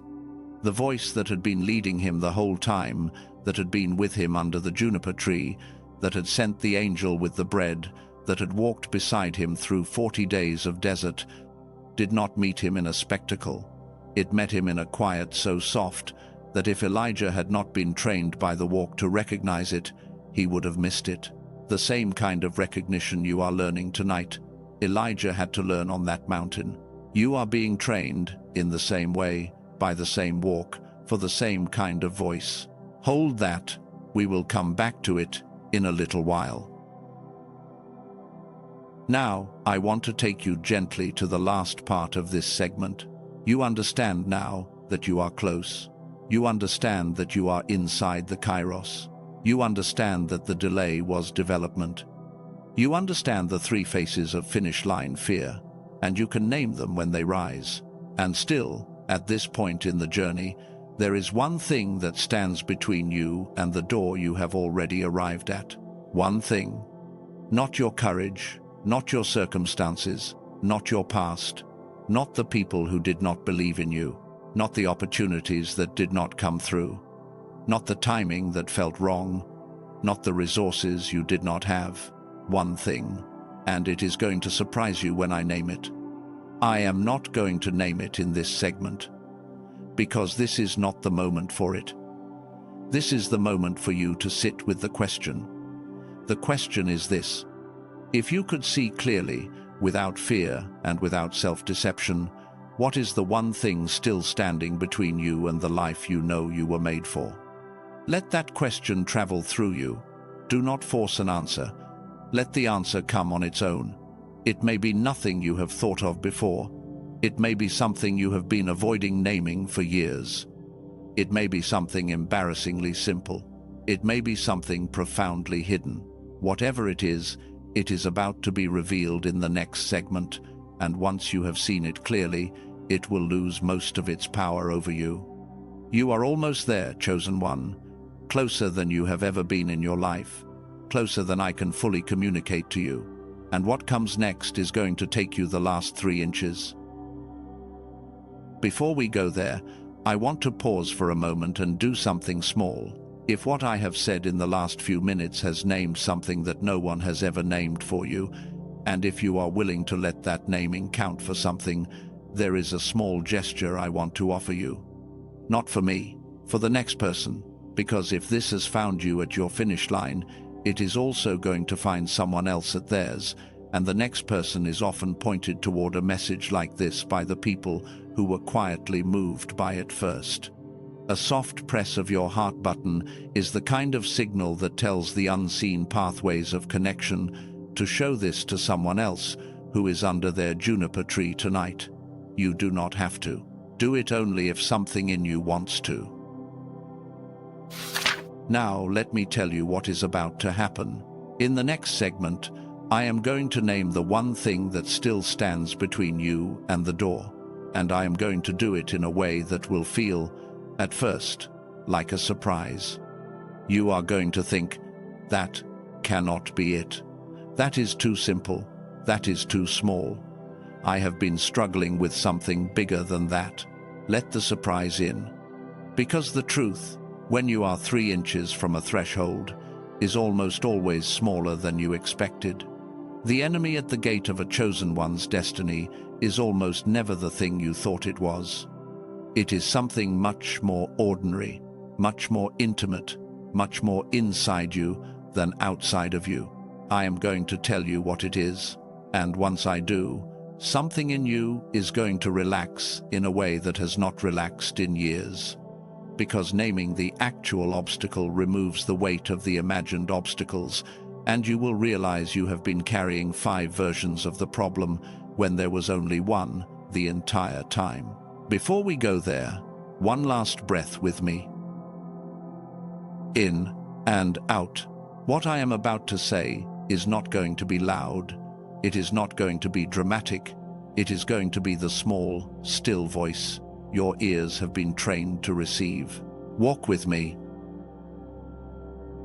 Walk with me. We are at the center of this message now, the middle, the place where everything turns. Before I name the one thing that stands between you and the door, I need to prepare you for something. Because what I am about to say is going to feel, at first, like a betrayal of everything I have been building toward. You have been preparing yourself, for the last hour, to hear the obstacle named. You have been picturing it in your mind as something large, something dramatic, something worthy of the weight you have been carrying. You have been thinking, when he finally names it, it will be the fear, it will be the wound, it will be the unhealed thing from my childhood, it will be the voice of the person who told me I could not do it, it will be the pattern I keep repeating, it will be the limitation I have not been able to break. You have been building it up in your mind as a thing big enough to justify how long you have been stuck. I am going to tell you right now that nothing I say next is going to match what you have been imagining. The thing that stands between you and the door is smaller than you have made it, much smaller. So small that when I say it, a part of you is going to argue with me. A part of you is going to say, "That cannot be it. That is too simple. I have been through too much for the answer to be that small." Let that part of you speak, and then let it get quiet. Because the truth at the threshold is always small. The enemy at the gate of the chosen one's life is never as dramatic as you expected. It is almost always one thin, quiet, nearly invisible thing that has been running the whole operation from behind a curtain. I am about to pull back the curtain. Do not flinch. The one thing that stands between you and the door you have already arrived at is this. You refuse to admit that you are already here. That is it. That is the whole thing. Read it again in your mind, slowly. You refuse to admit that you are already here. Not that you are on the way. Not that you are getting close. Not that you are preparing. Not that you are almost. You refuse to admit that you are already in the thing you have been praying for. You are standing in the middle of the answered prayer and calling it a waiting room. You have been treating your current life as a holding pattern, as a preparation for what is coming, as a rehearsal for the real performance. You have been living, for years, in the posture of someone who is about to arrive, and, because you have been living in that posture, you have not been living in the thing. You have been in the Chyros, but reading it as Chronos. You have been in the door, but calling it the hallway. You have been the one chosen, but calling yourself the one who is being prepared to be chosen. You have been loved, but calling yourself the one who is working to be worthy of love. You have been the finished work of something heaven has been building for a very long time, but calling yourself the draft. The one thing that stands between you and the door is the refusal to call what you are already standing in by its true name. Do you feel that landing? I know it is hitting something. I am not going to rush past this moment. Stay with me here, because this is the whole thing. This is the deepest reason heaven is grieving tonight. This is the third layer, the one I almost did not put into this recording. Heaven is crying because you are standing in the life you have been begging for, and you cannot see it because you keep scanning the horizon. The door is not ahead of you. The door is not in your future. The door is the very room you are currently calling your waiting room, and every day you spend treating it as the waiting room is a day you are refusing to step into what you are already in. The miss is not future, chosen one. The miss is present. You are missing your calling by not recognizing that you are already in it. Take a breath. I want to say this gently now, because the first wave of this truth is hard, and I do not want to leave you under the weight of it. There is a tenderness to what comes next. You were never going to miss your calling by some dramatic failure. You were always going to be at risk of missing it by not noticing when you entered it, because the entrance into your calling does not look like a gate with trumpets. The entrance into your calling looks exactly like your current life with a quieter mind. Your calling is not on the other side of this season. Your calling is happening through this season. Your calling has been happening all along, in the conversations you have already had, in the people you have already loved, in the work you have already done, in the pain you have already walked through. Your calling is not the trophy at the end. Your calling is the walking itself, and if you can see that, suddenly everything around you becomes holy. The meal you will eat tonight is part of your calling. The person you will text tomorrow is part of your calling. The small decision you will make this week about how to spend a Tuesday afternoon is part of your calling. The body you are carrying, the breath you are breathing, the hands that are receiving these words, are not the instruments of a future calling. They are the calling, right now, as it is actually being lived. I want to bring the door back into the room, because I told you earlier that we would return to it, and now is the moment. Do you remember the hallway I described to you in the first segment? The long hallway you have been walking for years, with the door at the end. You pictured it as something ahead of you, something you were walking toward, a destination. I want you to let that image die for a moment, because here is the truth about the door. The door is not at the end of the hallway. The door is inside you. The hallway was real. You really walked it. The walking was not wasted. Every mile of it shaped you in ways that were necessary. But the door you were walking toward was never a door in the external world. It was never a door that was going to open outward into a different room. The door was a door into a different awareness. The door is the moment you realize that the life you are in is the life you were made for, and the only thing keeping you from it is the part of you that is still looking forward. The threshold is inside your own recognition, and the crossing is not a physical event, it is an internal one. It happens the moment you stop treating your life as preparation and start treating it as the thing itself. Picture this slowly with me. You are standing in the hallway. You have been walking for a long time. You are tired. And at the end of the hallway, you have always imagined there is a door that will open onto a new room. A better room. A room where the calling will finally start. A room where the real life will begin. Now, slowly, the hallway itself begins to dim, and a different image appears. You are not walking toward the door. You are the door. The hallway was never leading you anywhere outside of yourself. The hallway was curling back inward, quietly, for years, and at the center of the curl is a room that has been in you the whole time. A room that has been furnished, prepared, lit, waiting. Your calling has been living in that room. Your voice, your gifts, your love, your mission have been living in that room. Not in a future somewhere. In the room that has been inside you the whole time, the door opens inward, chosen one. The door opens into you. Let that land. Let the old picture of a future door start to fade. Let the new picture settle into your body. You are not walking toward anything anymore. You have been walking to arrive at the recognition that you are standing in it. The walking was never wasted. The walking was the path that taught you the shape of the thing you were walking toward, so that when you arrived inside yourself, you would know what you were looking at. This is why the door is quiet. This is why the door does not announce itself. This is why the door cannot be seen from the outside. The door is inward. The door is now. The door is the exact moment you stop waiting and start being.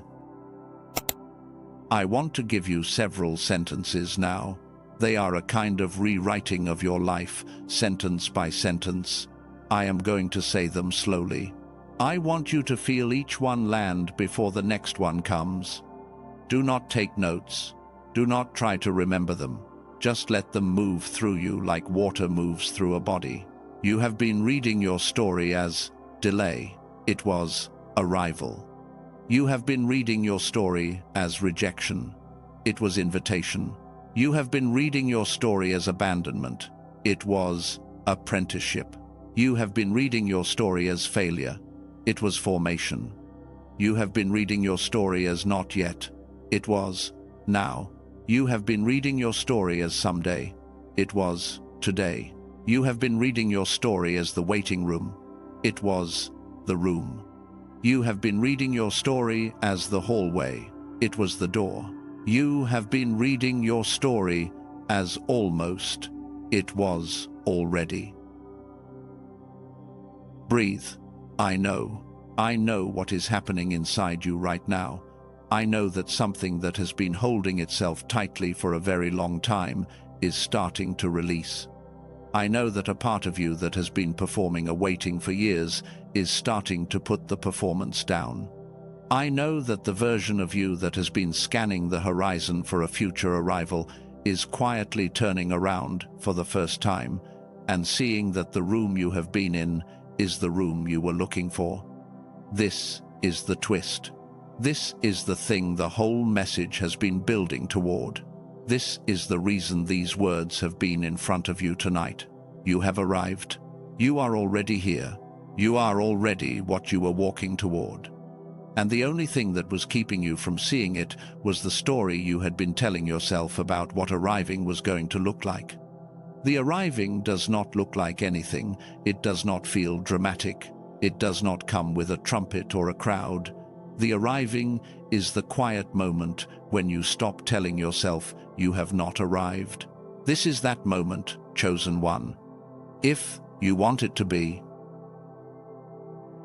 Before we continue, I want you to mark this moment somehow, not with an elaborate ritual, just with one word, inside yourself, or out loud if you are alone, or typed quietly into the comments where other chosen ones who have also just crossed can see it and know they are not the only ones who reached this place tonight.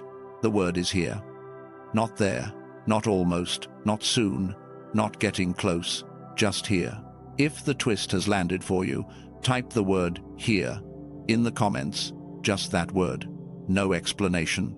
Your spirit will know why. And someone else, scrolling through those comments later tonight, will see the word here over and over, and it will help them know they are not alone in what just happened to them too. Here, say it or type it when you are ready. Now let me give you something you can carry with you past tonight, because an understanding without a tool is a candle without a wick. It will burn out before the week is over, and you deserve more than a week of clarity. I am going to give this something a name, and I am giving it a name because the moment requires a name. A named thing can be carried. An unnamed thing dissolves back into the noise of your mind within days. I am calling this the threshold protocol. I am going to tell you now only what it is and what it does. I will give you the full mechanics of how to use it later in this message, in a way you will be able to begin practicing within 24 hours of tonight. Here is what the threshold protocol is. It is not a meditation. It is not an affirmation practice. It is not a morning routine. It is something you use only during specific moments, not every day. You use the threshold protocol only when the urge to lay it down arrives, meaning when you notice yourself starting to quietly abandon something that matters to you, when you feel the whisper that says, stop, walk away, accept the smaller life, give up on the dream, let it go, that is when you reach for it. The threshold protocol has 4 steps, and it is designed to be used in the 60 to 90 seconds during which the urge to quit is strongest. It is built specifically for the nervous system of a chosen one in transition. It does the 2 things that have to happen simultaneously in that window. It regulates the body, and it re-anchors the identity. I will give you the full 4 steps and the breath counts in the later section of this message. But I want you to hold the name in your awareness now, because it will become a thread that ties the rest of what we do together. The threshold protocol is what you will carry out of this recording. When the moment comes this week, and it will come, and you feel the old pull to lay it down, you will remember that you have a named tool, and you will reach for it. That is the moment you cross. Not in the dramatic sense, in the quiet sense, the sense that has been the only real sense the whole time. Now, one last piece before we finish this segment. I told you, in an earlier part of this message, that Elijah, after the juniper tree, walked for 40 days and 40 nights to the mountain of God, and that when he arrived, the voice of God did not come in a great wind or an earthquake or a fire. It came in a still, small voice. I want to tell you what that moment meant. Elijah had spent his entire life expecting God to speak in spectacle. He was a prophet of fire. He had called down fire from heaven in front of hundreds.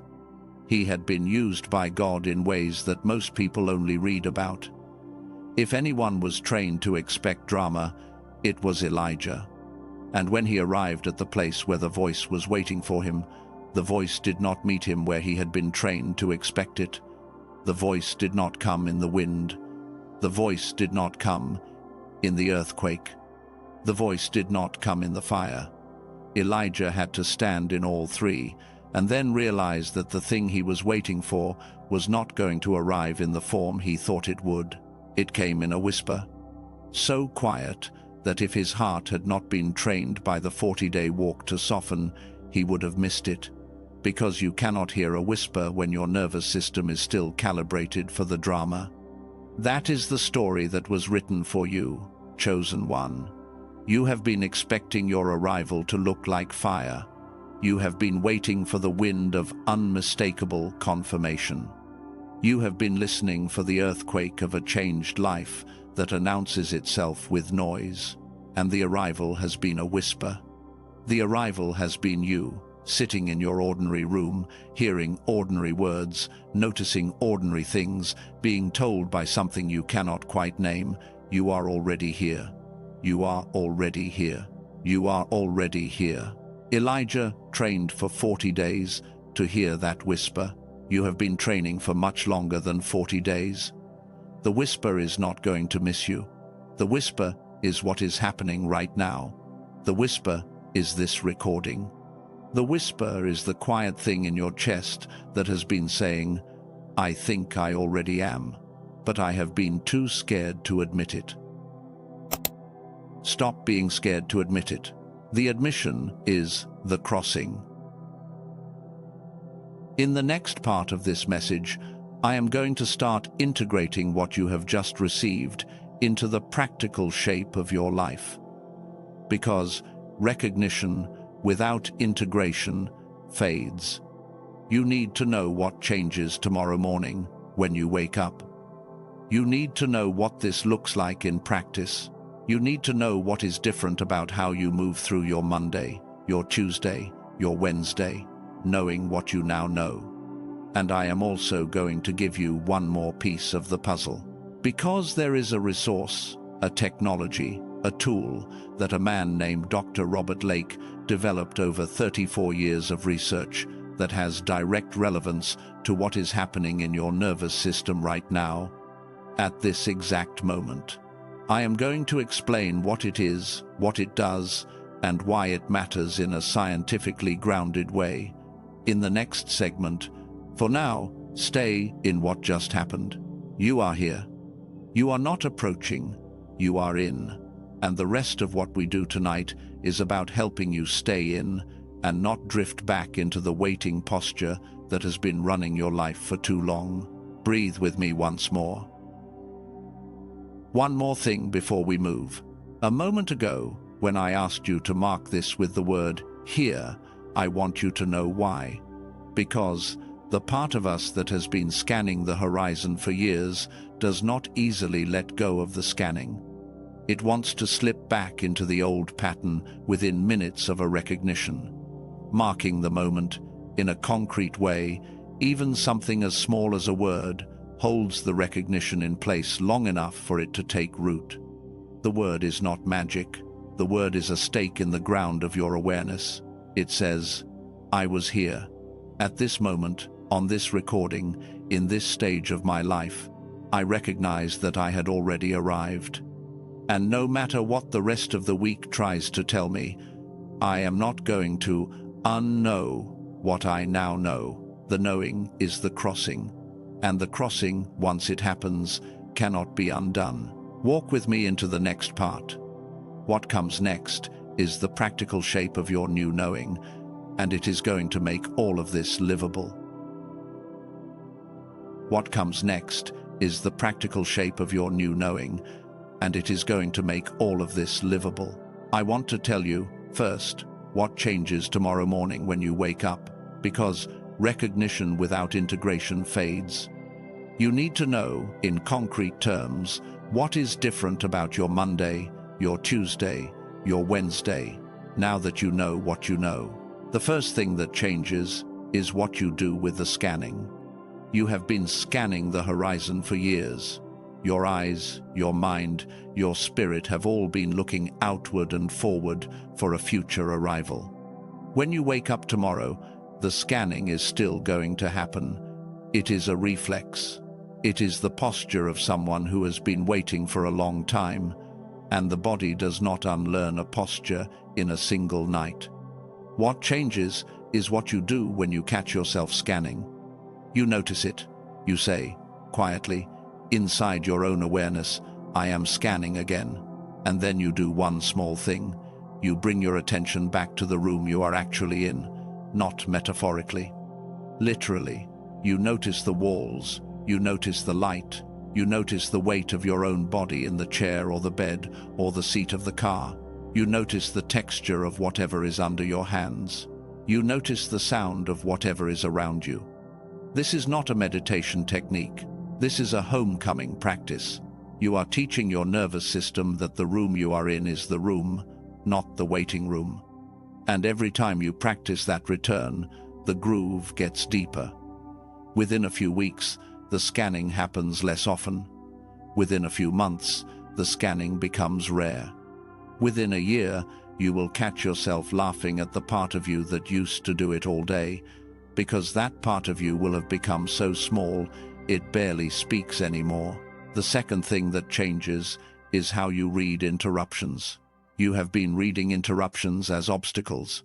The meeting that got rescheduled, the illness that knocked out a week, the conversation that came out of nowhere, the person who entered your life at a strange time. You have been treating these as disruptions to your path. Starting tomorrow, you begin treating interruptions as part of the path, because the door, the real door, the quiet door that opens inward, often reveals itself through exactly the moments you thought were getting in your way. The child who needed you. The errand that took 3 times longer than it should have. The sudden redirection of your afternoon. These were not accidents. They were the material the door was made of. You just did not have eyes to see it yet. Now you have eyes. You will start to see doors in places you would have missed them a week ago. Not dramatic doors, quiet doors. A kind thing you can say to a stranger in line. A short message you can send to someone you have been thinking about. A small decision you can make about how to spend the hour you thought was wasted. These are doors, all of them. You are going to start living in a world that is full of doors once your eyes know to look for them. The third thing that changes is how you hold the uncertainty you are still going to feel. I am not going to lie to you. You will still feel uncertain sometimes. You will still feel tired. You will still feel the old pulls toward the old scanning. The recognition that just happened does not turn off your humanity. You are still a person with a nervous system. The nervous system still does what it does. What changes is that the uncertainty does not own you anymore. Before tonight, when the uncertainty came, you used it as evidence. Evidence that you were not there yet. Evidence that you were still waiting. Evidence that you had not arrived. The uncertainty, in the old framework, was always speaking against the arrival. Now, when the uncertainty comes, you let it come. You do not argue with it. You do not treat it as proof of anything. You hold it like weather. It is passing through. It is not reporting on your location. It is just sky. And the location you are in, underneath all the weather, is the place you have already arrived at. The weather can do whatever the weather does. The ground underneath it does not move. That is the practical gift of what just happened. Recognition does not make your life easier. Recognition makes your life yours. Now, I want to do something before we go further. I want to slow down for a minute and put what you have just received into plain words. No metaphor, no mystery, no poetic language. Just the clear, quiet truth of what this recording has given you so far. I am going to speak for the next little while in the most ordinary language I can, not because the poetry has failed, because some things need to be said twice. Once in the language of the spirit, and once in the language of the breakfast table.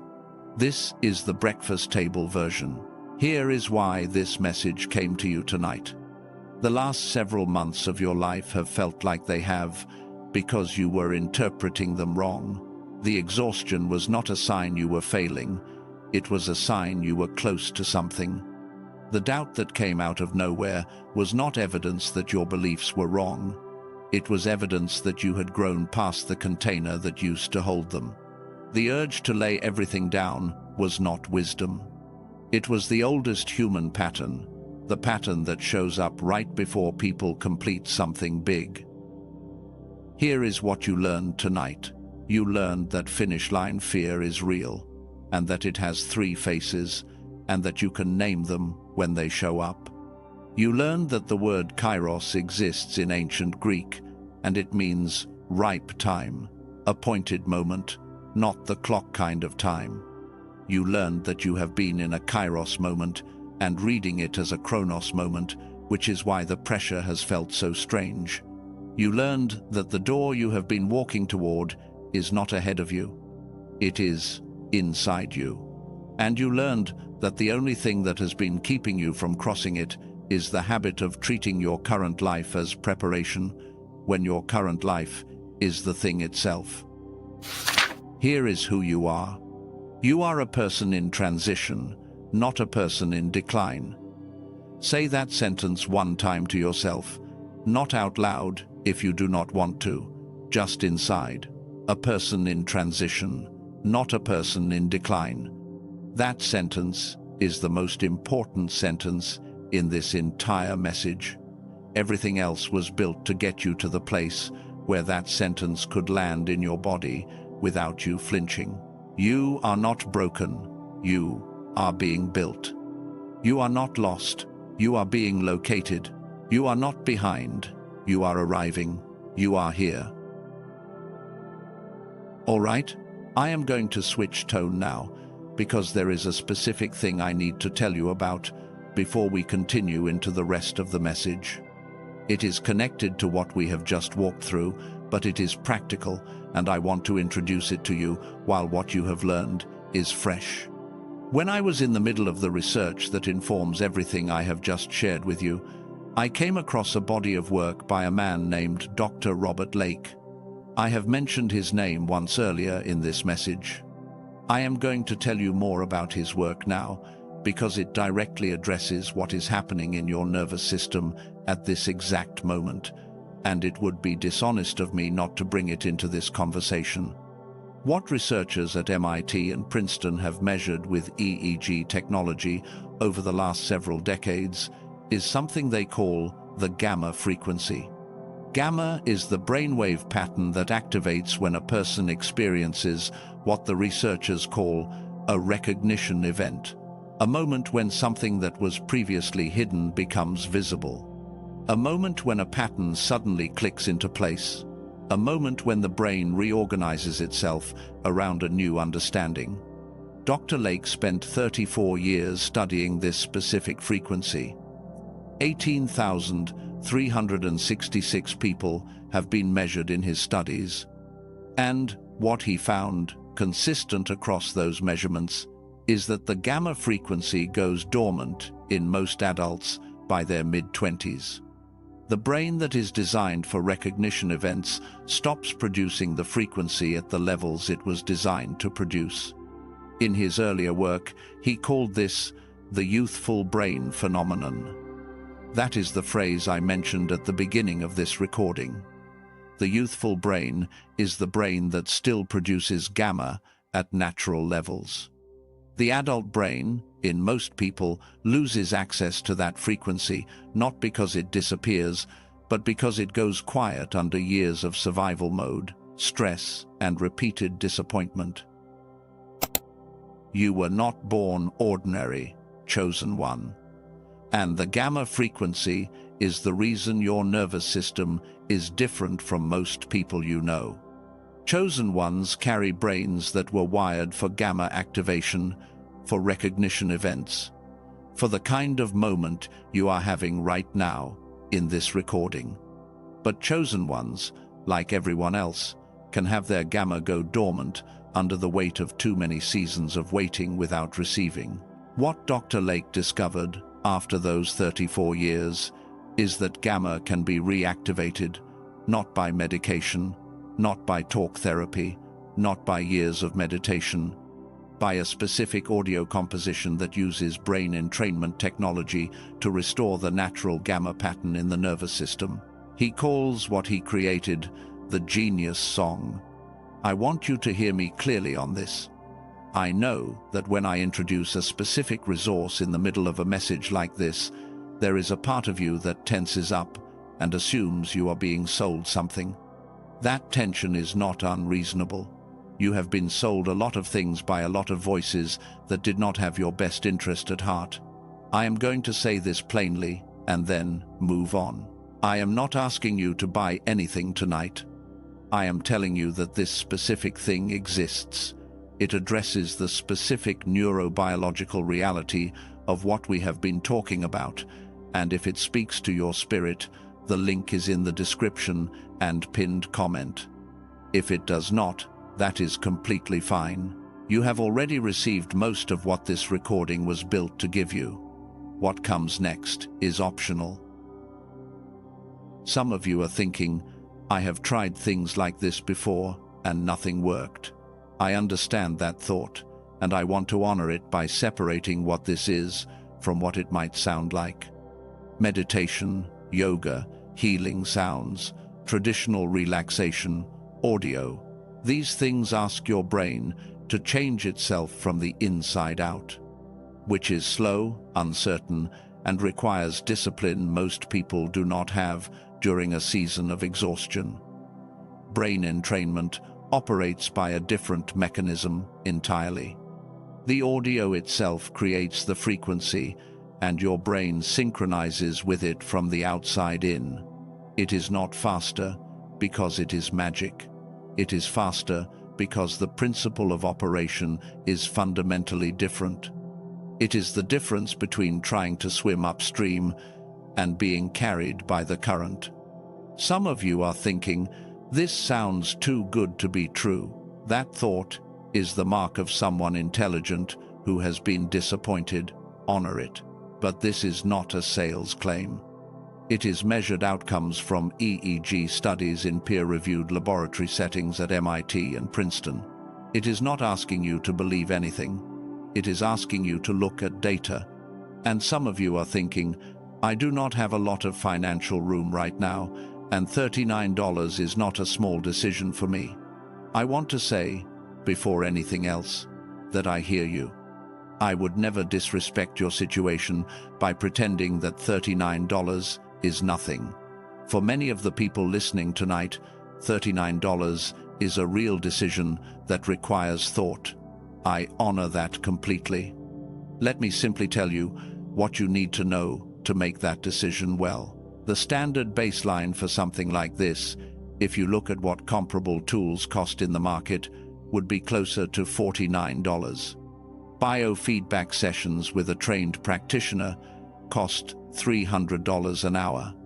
Home EEG equipment costs $7,000. Meditation courses and apps cost $100 to $200 a month.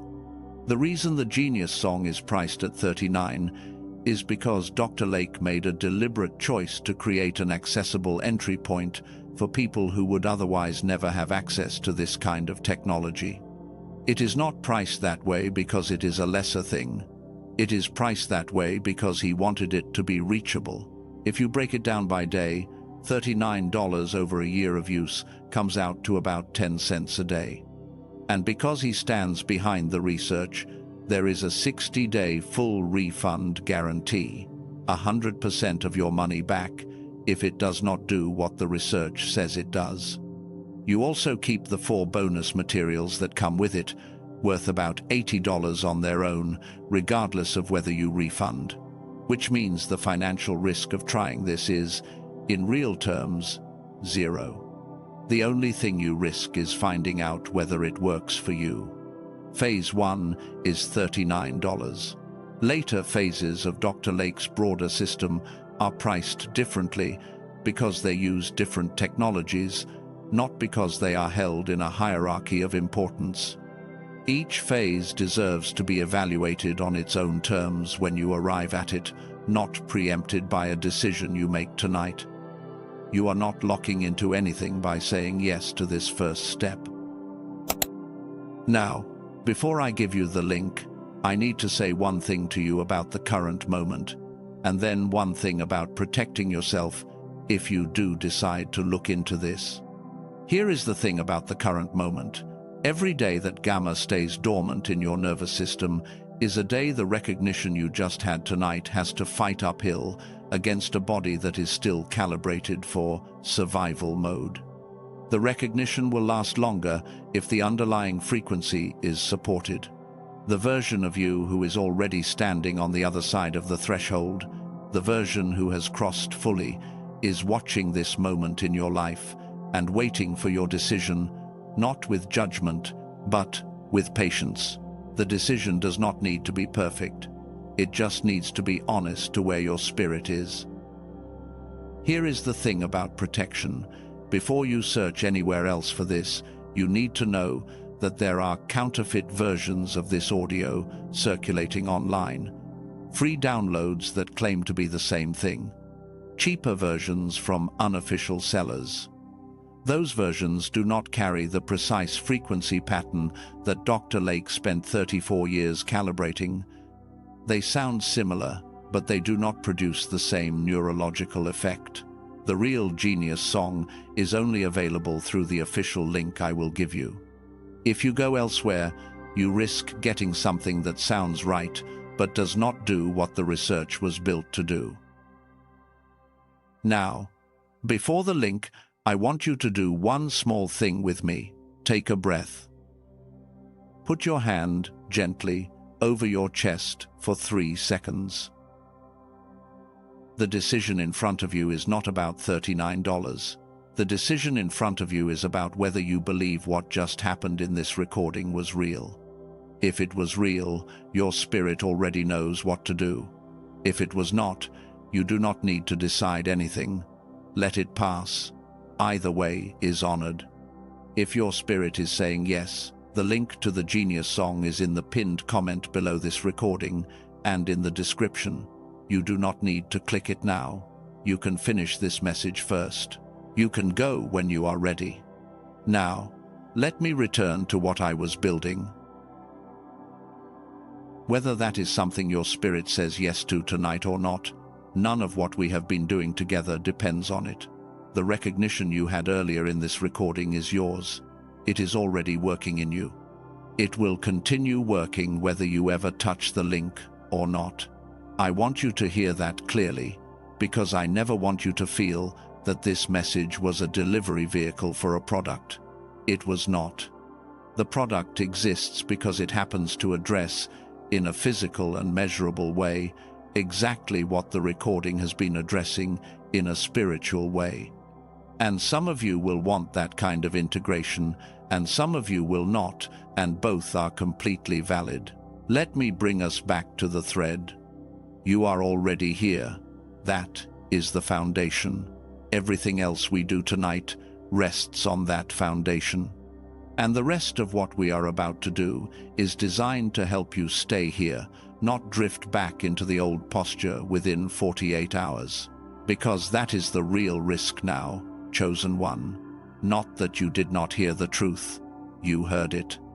The real risk is that between tonight and next Tuesday, some version of the old pattern is going to try to reinstall itself. Something is going to try to talk you back into scanning the horizon. Something is going to try to convince you that what happened tonight was a mood, a feeling, a moment of clarity that will fade. We have to protect what just happened. We have to give your nervous system specific tools to return to the recognition when it starts to drift. We have to walk you through an internal experience that lets your spirit actually stand in the room, not just understand the room. And we have to speak something over you at the end, a declaration that seals the recognition in a way that cannot be talked out of you by the noise of the week ahead. That is what the rest of this message is for. There is something I was waiting to give you, and this is the right time. I told you earlier that I would deliver something I called the Threshold Protocol in full. I gave you its name and what it does. Now I need to give it to you completely because you are going to need it this week. Not in a theoretical sense, in a practical sense. Something is going to try to pull you back into the old scanning posture within the next few days. And when it does, you need a tool in your hand that is sharper than the pull. That is the next section. Stay with me, and after the tool, I am going to walk you through an internal experience that will let your spirit actually stand inside the room you have been looking for. Not as a concept, as an experience. Your body will feel it. Your mind will see it. You will cross the threshold inside yourself, and once you have done it once, you will know the shape of it, and you will be able to return to it any time you want. And after that, I am going to speak something over you that will seal all of this, so that when the noise of life returns, you will still know what you know tonight. Walk with me into the next part. Walk with me into the next part. I want to give you the Threshold Protocol in full now, because you are going to need it this week, not in a theoretical sense, but in a practical one. Something is going to try to pull you back into the old scanning posture within the next few days, and when it does, the only thing that is going to hold you is a tool that is sharper than the pull. The Threshold Protocol is a 4-step practice. It is designed specifically for the 60 to 90-second window when the urge to lay something down arrives in you. It is not a daily meditation. It is not a morning routine. You do not use it every day. You use it only when you notice the pull, when you feel the old whisper rising up that says, give up, walk away, accept the smaller life, let it go. That is when you reach for it. Here is why it works, before I give you the steps. The urge to quit at a threshold is not one thing. It is 2 things happening at the same time. Your nervous system is spiking, and your identity is destabilizing. Most tools you have tried address one or the other. They calm the body, but leave the identity shaking. Or they affirm the identity, but leave the body in chaos. Neither one holds you. The Threshold Protocol does both simultaneously, in a single practice, inside the narrow window you have before the quit becomes a decision. Here are the 4 steps. The first step is the 4-count inhale. You breathe in through your nose, slowly, for a count of 4. Not rushed, not shallow. A full, unhurried intake of air. The count of 4 is not arbitrary. It is the count that signals to your parasympathetic nervous system to begin shifting out of fight or flight. If you breathe faster, your body stays in the spike. If you breathe slower at this stage, you miss the window. 4. That is the exact number. The second step is the 7-count hold, with an anchor phrase spoken internally. You hold the breath at the top for a count of 7, and while you hold, inside your mind, you say one sentence. The sentence is this: I am in transition, not in decline. You say it once, slowly, across the 7-count. That is the anchor. The breath hold and the phrase happen together, because the body and the identity have to be re-stabilized at the exact same moment. And the phrase is, what holds yourself together, while the breath holds your biology together. The third step is the 8-count exhale with a release phrase. You breathe out through your mouth very slowly for a count of 8. Long exhales are what actually pull the nervous system back into ground. 8 is longer than the inhale on purpose, because you are not just balancing, you are settling. And while you exhale, again inside your mind, you say another sentence. The sentence is this: I am not laying this down. You say it across the 8 count, slowly, with the breath. The release phrase goes with the release of the breath. The body lets go of tension. The identity lets go of the quit. The 4th step is what most people skip, but it is the one that seals the protocol. After the exhale, you sit in stillness for about 10 seconds before you do anything else. Not longer, not shorter. You do not move. You do not check your phone.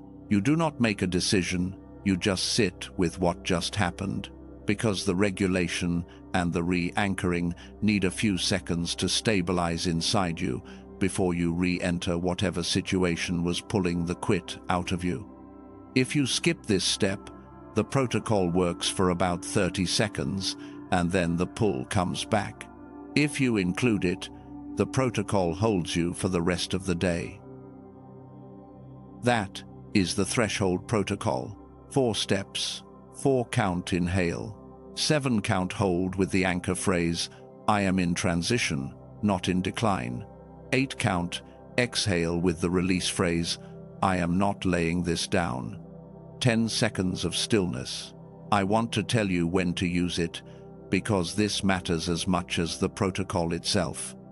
You use it only in the 60 to 90-second window when the urge to quit arrives, not for general anxiety, not for regular stress, not as a morning practice. This tool is specifically designed for finish line fear moments, the urge to walk away from the dream, the urge to abandon the relationship, the urge to delete the project, the urge to say nothing when something needs to be said. That is when this protocol is for.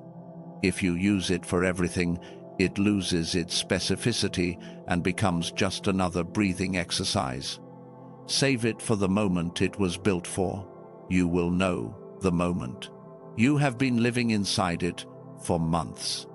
When it rises again this week, you will feel the familiar pull, and this time, instead of following it, you will reach for the 4-step practice, and you will walk through it once, and something that would have cost you a week of progress will pass through you in 90 seconds. Practice it once right now, while the instructions are fresh. Breathe in through your nose for 4. Hold for 7, with the anchor phrase, I am in transition, not in decline. Breathe out through your mouth for 8, with the release phrase, I am not laying this down.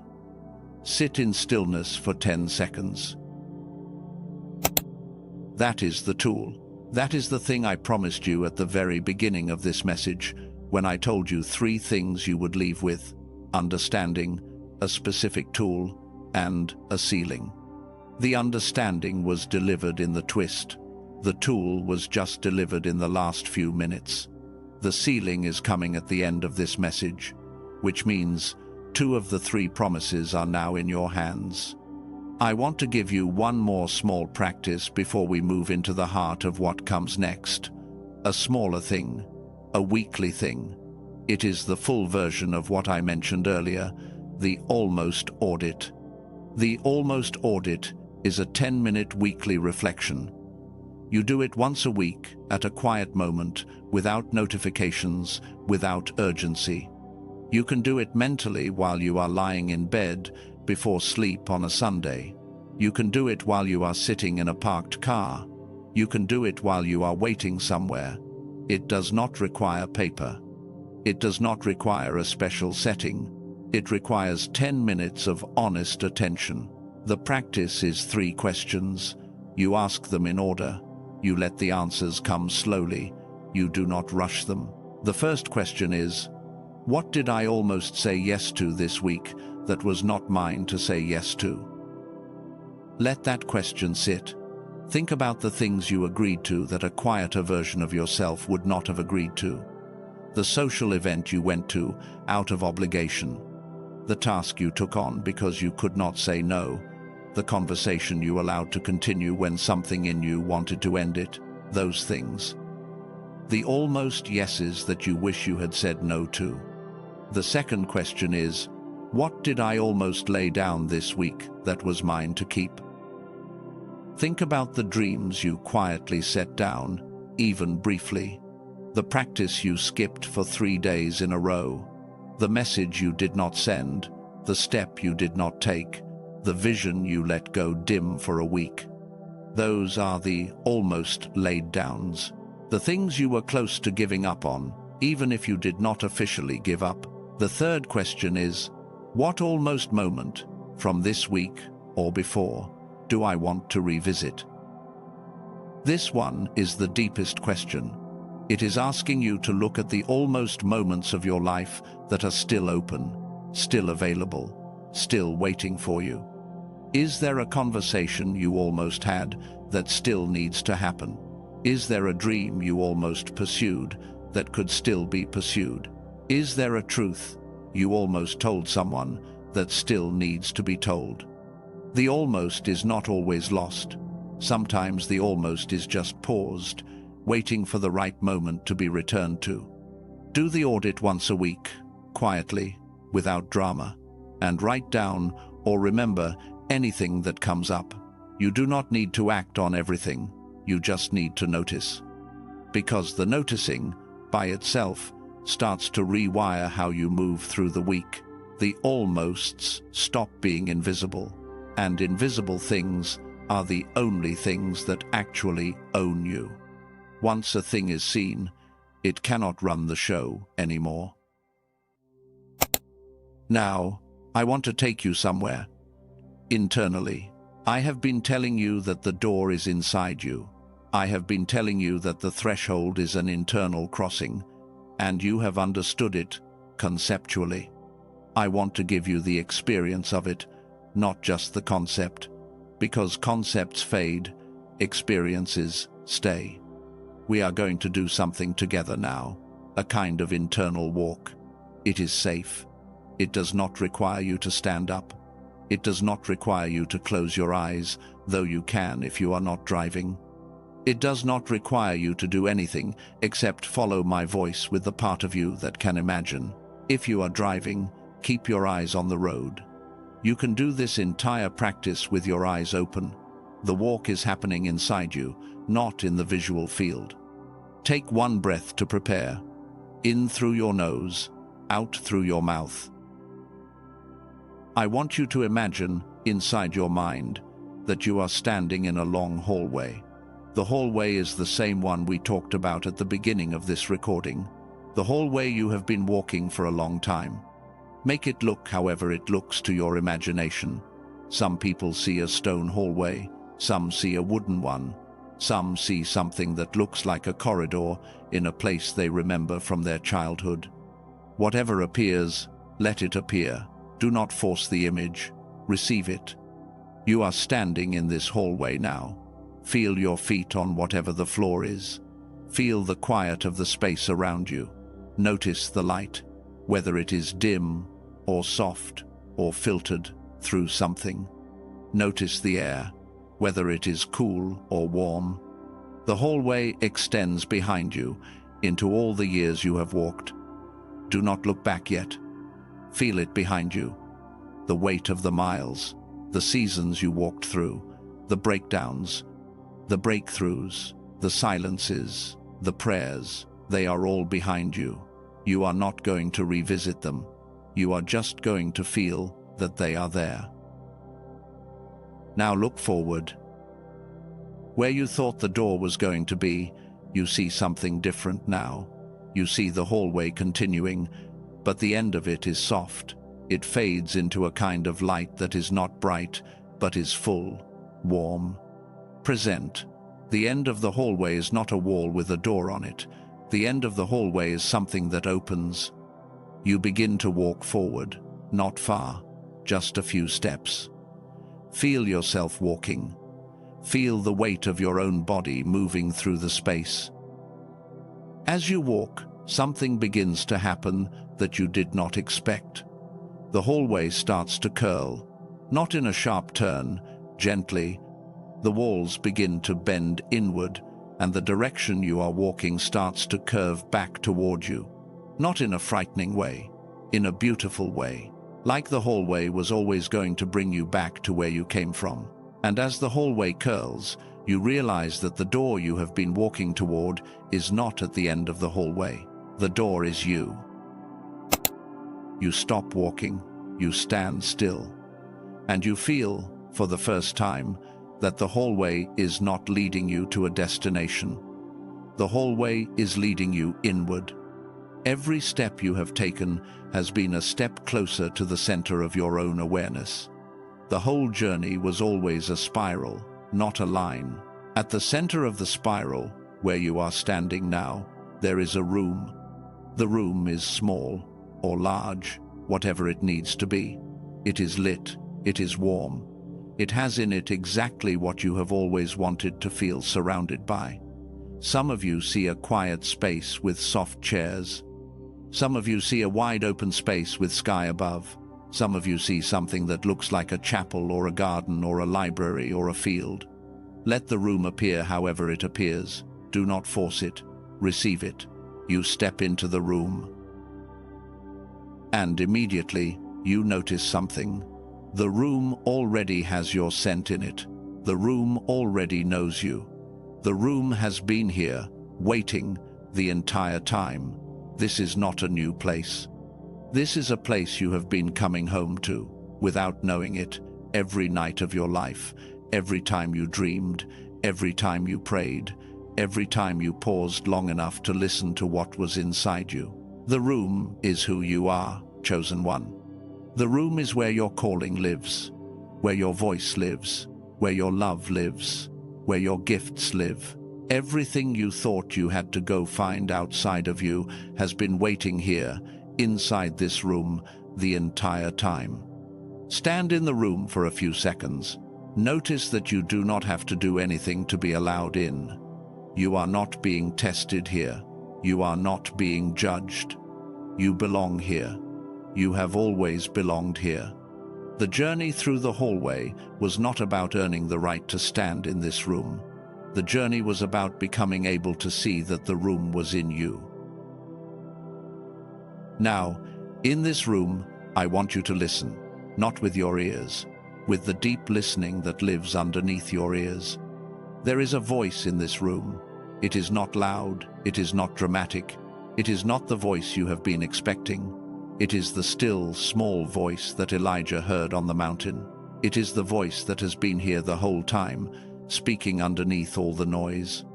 Listen for it now. The voice has something to say to you. I do not know what it will say. I am not going to put words in its mouth. What it says to you is not mine to scripted. I can only tell you that if you hold still for a few seconds, the voice will speak. And what it says will be exactly what you needed to hear. Hold still. Whatever you heard, or felt, or sensed, or knew, let it land. You do not need to verify it with your mind. You do not need to prove it is real. The listening itself is the verification. If something came through, it was real. Stay in the room for a few more seconds. Feel the warmth of it. Feel the belonging of it. Feel the truth of it. This is where you live. This is not a temporary state. This is your actual home. Everything outside of this room has been a temporary assignment. This, in here, is your permanent location. And now, slowly, I want you to do something counterintuitive. I want you to bring the room back out with you. You are not leaving it behind. You are not closing a door. You are simply expanding your awareness to include the world outside the room while still being inside the room. Your ordinary life is about to re-enter your awareness. The room in you, the traffic outside, the chair you are sitting in, the house around you, the week ahead, all of it exists at the same time. You are in all of it. You are in the room, and you are in your body, and you are in your week, and you are in your life, and none of these are separate. The room comes with you. Wherever you go from here, the room goes with you. It is not a place you visited, it is a place you realized was in you. And once you have realized something is in you, it cannot leave. Open your eyes if they were closed. Adjust your focus back to the room you are actually in. Notice the light around you. Notice the weight of your body. Notice the sound of the world returning. You are here, and you are here, both at the same time. That is the crossing. You just did it. I know, it may not have felt as dramatic as you imagined a crossing would feel. That is because we have been trained to expect crossings to come with fanfare. The real ones almost never do. The real ones come in soft rooms, with soft light, with a voice that could have been missed if we were not still enough to hear it. The real ones come inside our own imagination, which is not less real than the physical world. The imagination is where the spirit speaks most clearly. Every significant shift in a chosen one's life happens inside the imagination first, and then manifests outward. What just happened in you was the first shift, the shift into recognition, the shift into arrival, the shift into the room. You will return to that room many times now. The first time was the hardest because your awareness was not yet trained to find it. Now the path is mapped. You can go back. You can go back in the middle of a hard meeting. You can go back in the middle of a difficult phone call. You can go back at 3 in the morning when the old doubt returns. The room is accessible now. It has always been accessible. You just could not find it until tonight. I want to tell you something else before we turn toward the closing. You are not doing this alone. I know it has felt like you have been alone for years. The kind of aloneness that comes from being on a path that the people around you could not see or could not walk. That kind of loneliness is real, and I am not going to diminish it. It has been hard. But right now, while you are listening to this recording, other chosen ones are listening too. In kitchens in different cities, in cars parked in different lots, on walking paths in different countries, in beds, in rooms, with different kinds of light. All of you, tonight, are walking the same hallway. All of you, tonight, are entering the same room. You are not listening to this recording together in any physical sense, but something in the spiritual fabric of what is happening tonight is collective. You are part of something larger than your own breakthrough. There is a wave of chosen ones waking up right now, in this season, in this year, on this earth. You are not the first. You will not be the last. And the sense of loneliness you have been carrying is, in part, the sense of being one of the early ones in a wave that has been rising slowly for a long time. But the wave is not small. The wave is worldwide. And you are joined to it now, whether you can feel the others or not. When you walk into this week, you will carry with you not just your own recognition, but the recognition of thousands of chosen ones who crossed the threshold tonight along with you. That recognition is carried in the collective field of what is happening in the spirit of this time. It is bigger than you, and bigger than me. We are participating in it together. Now, I want to give you a few sentences of permission, not instructions, permission. Say them inside yourself as I say them out loud, or just receive them, whichever feels natural. You are allowed to outgrow what formed you. You are allowed to become unavailable to what is no longer yours to carry. You are allowed to cross the threshold without explaining it to anyone who did not walk toward it with you. You are allowed to have visions for your life that your closest people cannot understand. You are allowed to rise, quietly, without justifying the rising. You are allowed to rest when your body asks for rest, without calling it laziness. You are allowed to speak the thing that has been waiting in your throat for years. You are allowed to take the thing you laid down and pick it back up.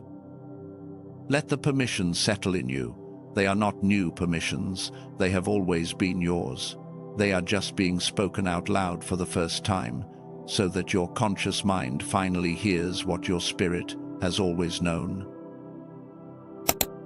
We are close to the end of this recording. What comes next is different from what came before. It is not teaching. It is not tool delivery. It is not explanation. What comes next is a sealing, a speaking over you, a declaration that I promised you at the beginning of this message when I told you about the 3 things you would leave with. The 3rd thing was a sealing. That sealing is about to happen now. I want you to prepare for it, not with effort, with attention. The sealing works by being received, not by being produced. You do not have to do anything. You only have to stay present. Take a breath with me. Adjust your posture if you need to, not to be correct, just to be comfortable.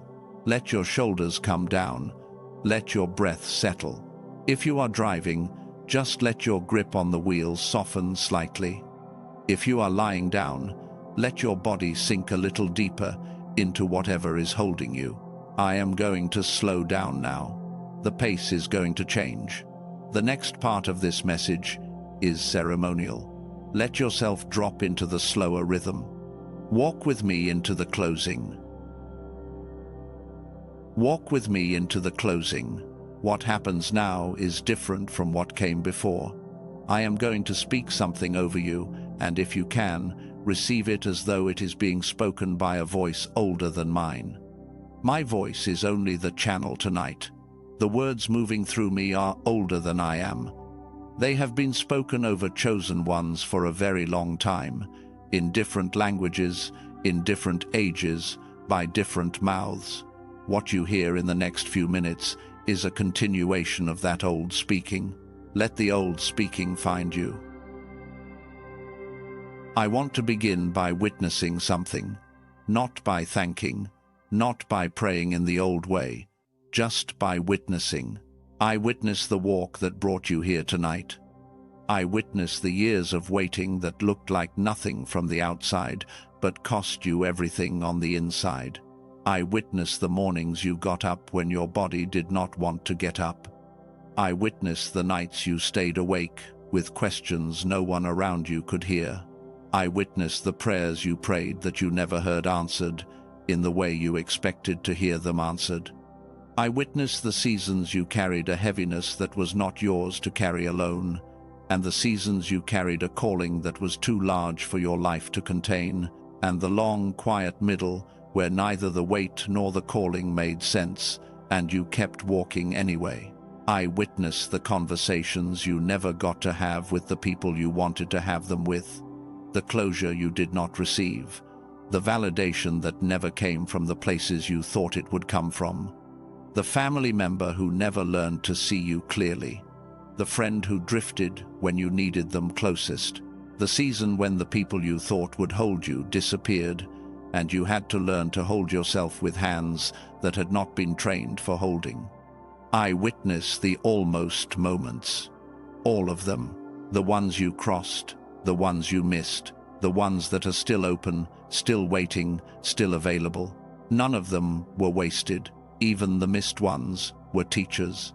The almost that cost you a year taught you the shape of almost so that you could recognize it when it returned. You are not who you were before those almosts. You are wiser. You are less easily fooled. You are not available anymore to the kinds of self-betrayal that used to cost you so much. I witness the quiet work. The work no one saw. The work you did in the dark. The work that built you into the person who could finally stand in this recording tonight and receive what you have received. None of it was invisible to the unseen. All of it was seen. All of it was honored. All of it is about to be used. I witness you, chosen one. Not the version of you that performs for the world, the real one. The one underneath the titles and the roles and the explanations. The one who has been quietly becoming, for years, into a person you did not know you were becoming. That one. Tonight, that one is being acknowledged out loud, possibly for the first time in your entire life. You are seen. You have always been seen. And the seeing has never been conditional. Now I am going to release something off of you. Not with anaphora, not with a long list, with one deep statement. Release the translation of the past several months of your life as failure, because that was the wrong reading, and the weight of carrying a wrong reading for this long has cost you more than you know. And the reading is being corrected in you tonight. And everything that was attached to the wrong reading, the shame, the self-blame, the quiet grief of being a person you thought had fallen short, is loosening its grip now, leaving you, exiting through the breath you are about to take, and you do not have to hold it anymore, not for another hour, not for another minute, not for the rest of this recording. It is going. Breathe out for me now, long and slow. Let it go. Let it all go. What was yours to carry was only ever yours to carry. What was not yours is being taken off you now. You are going to notice, over the next few days, that something feels different when you wake up. Lighter, in a way that does not make sense to your mind. That is this. This release is working even now. You are not going to be the same person when this recording ends. Now, I am going to speak a declaration over you. It is not long. It is 3 sentences, and I want you to receive them one at a time. Do not rush to the next sentence. Let each one land in its own time. Breathe between them. These 3 sentences are the seal of everything that happened tonight. If you hold on to nothing else from this recording, hold on to these 3. Listen. You are in transition, not in decline. Say it inside yourself if you want to, or just hear it. A person in transition is a person who is becoming. A person in decline is a person who is ending. You are not ending, you are becoming. The evidence that looked like decline was always evidence of becoming, and now you have eyes to see it. This sentence is the first seal. It goes into the deepest part of you tonight, and it does not leave. Listen again. You are crossing the threshold, not missing it. The crossing is already underway. It began the moment you pressed play on this recording, and it continued through every minute you chose to stay, and it is completing itself in these final moments. You are not on the outside of your life looking in. You are walking through it right now. The threshold is not a point you will arrive at later. The threshold is the movement you are inside of at this exact moment. You are crossing, you are not missing. That is the second seal. Listen one more time. You are being translated, not left behind. The word translated is the oldest word for what happens to a chosen one in transition. In the ancient texts, when a person was translated, they were carried from one state to another by a force older than themselves. They were not abandoned. They were not dropped. They were carried. You are being carried right now. The part of you that has felt dropped, abandoned, forgotten, has been misreading the carrying as being left. You are being translated. You were never left. That is the third seal. You are in transition, not in decline. You are crossing the threshold, not missing it. You are being translated, not left behind. Now, say this with me, out loud, if you can, silently, if you cannot. But either way, let the words pass through you as if you are the one speaking them. I am not leaving. I am not laying this down. I am not quitting 3 inches from my life. Say them one more time, slower. Let each sentence finish breathing before the next one begins. I am not leaving. I am not laying this down. I am not quitting 3 inches from my life. Good. Those are your words now. They belong to you. They are not mine anymore. They have passed through me into you. You will return to them this week when the old pull comes back. You will whisper them in moments no one sees. They will become the undersong of how you move through the next chapter. They are yours, sealed. Now, I am going to ask you to do something unusual. Do not say amen yet. I know the recording is almost over. I know your mind wants to wrap this up and return to the day. I am asking you not to, just for the next 60 seconds. I want you to sit in the frequency of what just happened, without moving, without reaching for your phone, without checking the time, without adjusting your posture. Just sit. The declaration that was just spoken over you needs 60 seconds to settle into your bones before you return to the world. If you get up too fast, the recording was just content. If you sit, the recording becomes installation. Breathe slowly, normal breaths, not deep ones. Just let the 60 seconds pass. I am going to be quiet now. When the silence ends, I will speak again, and we will seal the moment together. Stay, stay, stay. Now, it is sealed. You may let your breath deepen again. You may adjust your body. You may move if you need to. The sealing has landed. What was done is done. It cannot be undone by the week in front of you, by the noise, by the old voices that will try to come back. What happened tonight is inside you now, and it stays. Before I fully let you go, I want to tell you about one more thing. There will come a season, somewhere down the line, when you will feel ready for the next phase of what you are walking into. Not tonight, not this week, but eventually. A deeper layer, a more permanent recalibration, a continuation of what we began here tonight. In Dr. Lake's broader work, that deeper phase carries a name he calls Destiny's Embrace. You do not need to know about it tonight.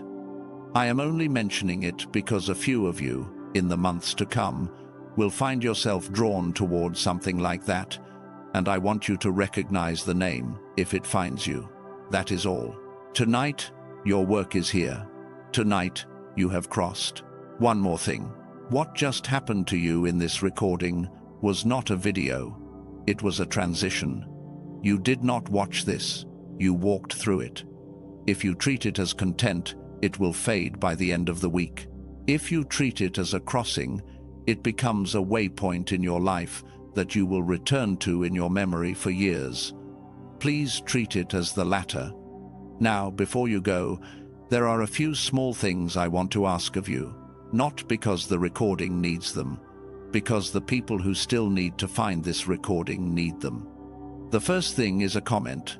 Type the full declaration in the comments. Type it exactly. I am in transition, not in decline. I am crossing the threshold. I am sealed. Type it not for the algorithm. Type it because your spirit is confirming what just happened. And because the next chosen one who scrolls through these comments tonight needs to see the words in someone else's voice before they can believe them in their own. Your words become the bridge for the next person. The second thing is a single gesture. If what happened in this recording found you at your exact finish line, press the heart button. Not for me. For the next chosen one who is somewhere, right now, at their juniper tree, about to lay everything down. The hearts you press tonight are the small signals that tell the unseen pathways to send this recording to them. You are not liking a video. You are sending a lifeline to someone you will never meet. That matters.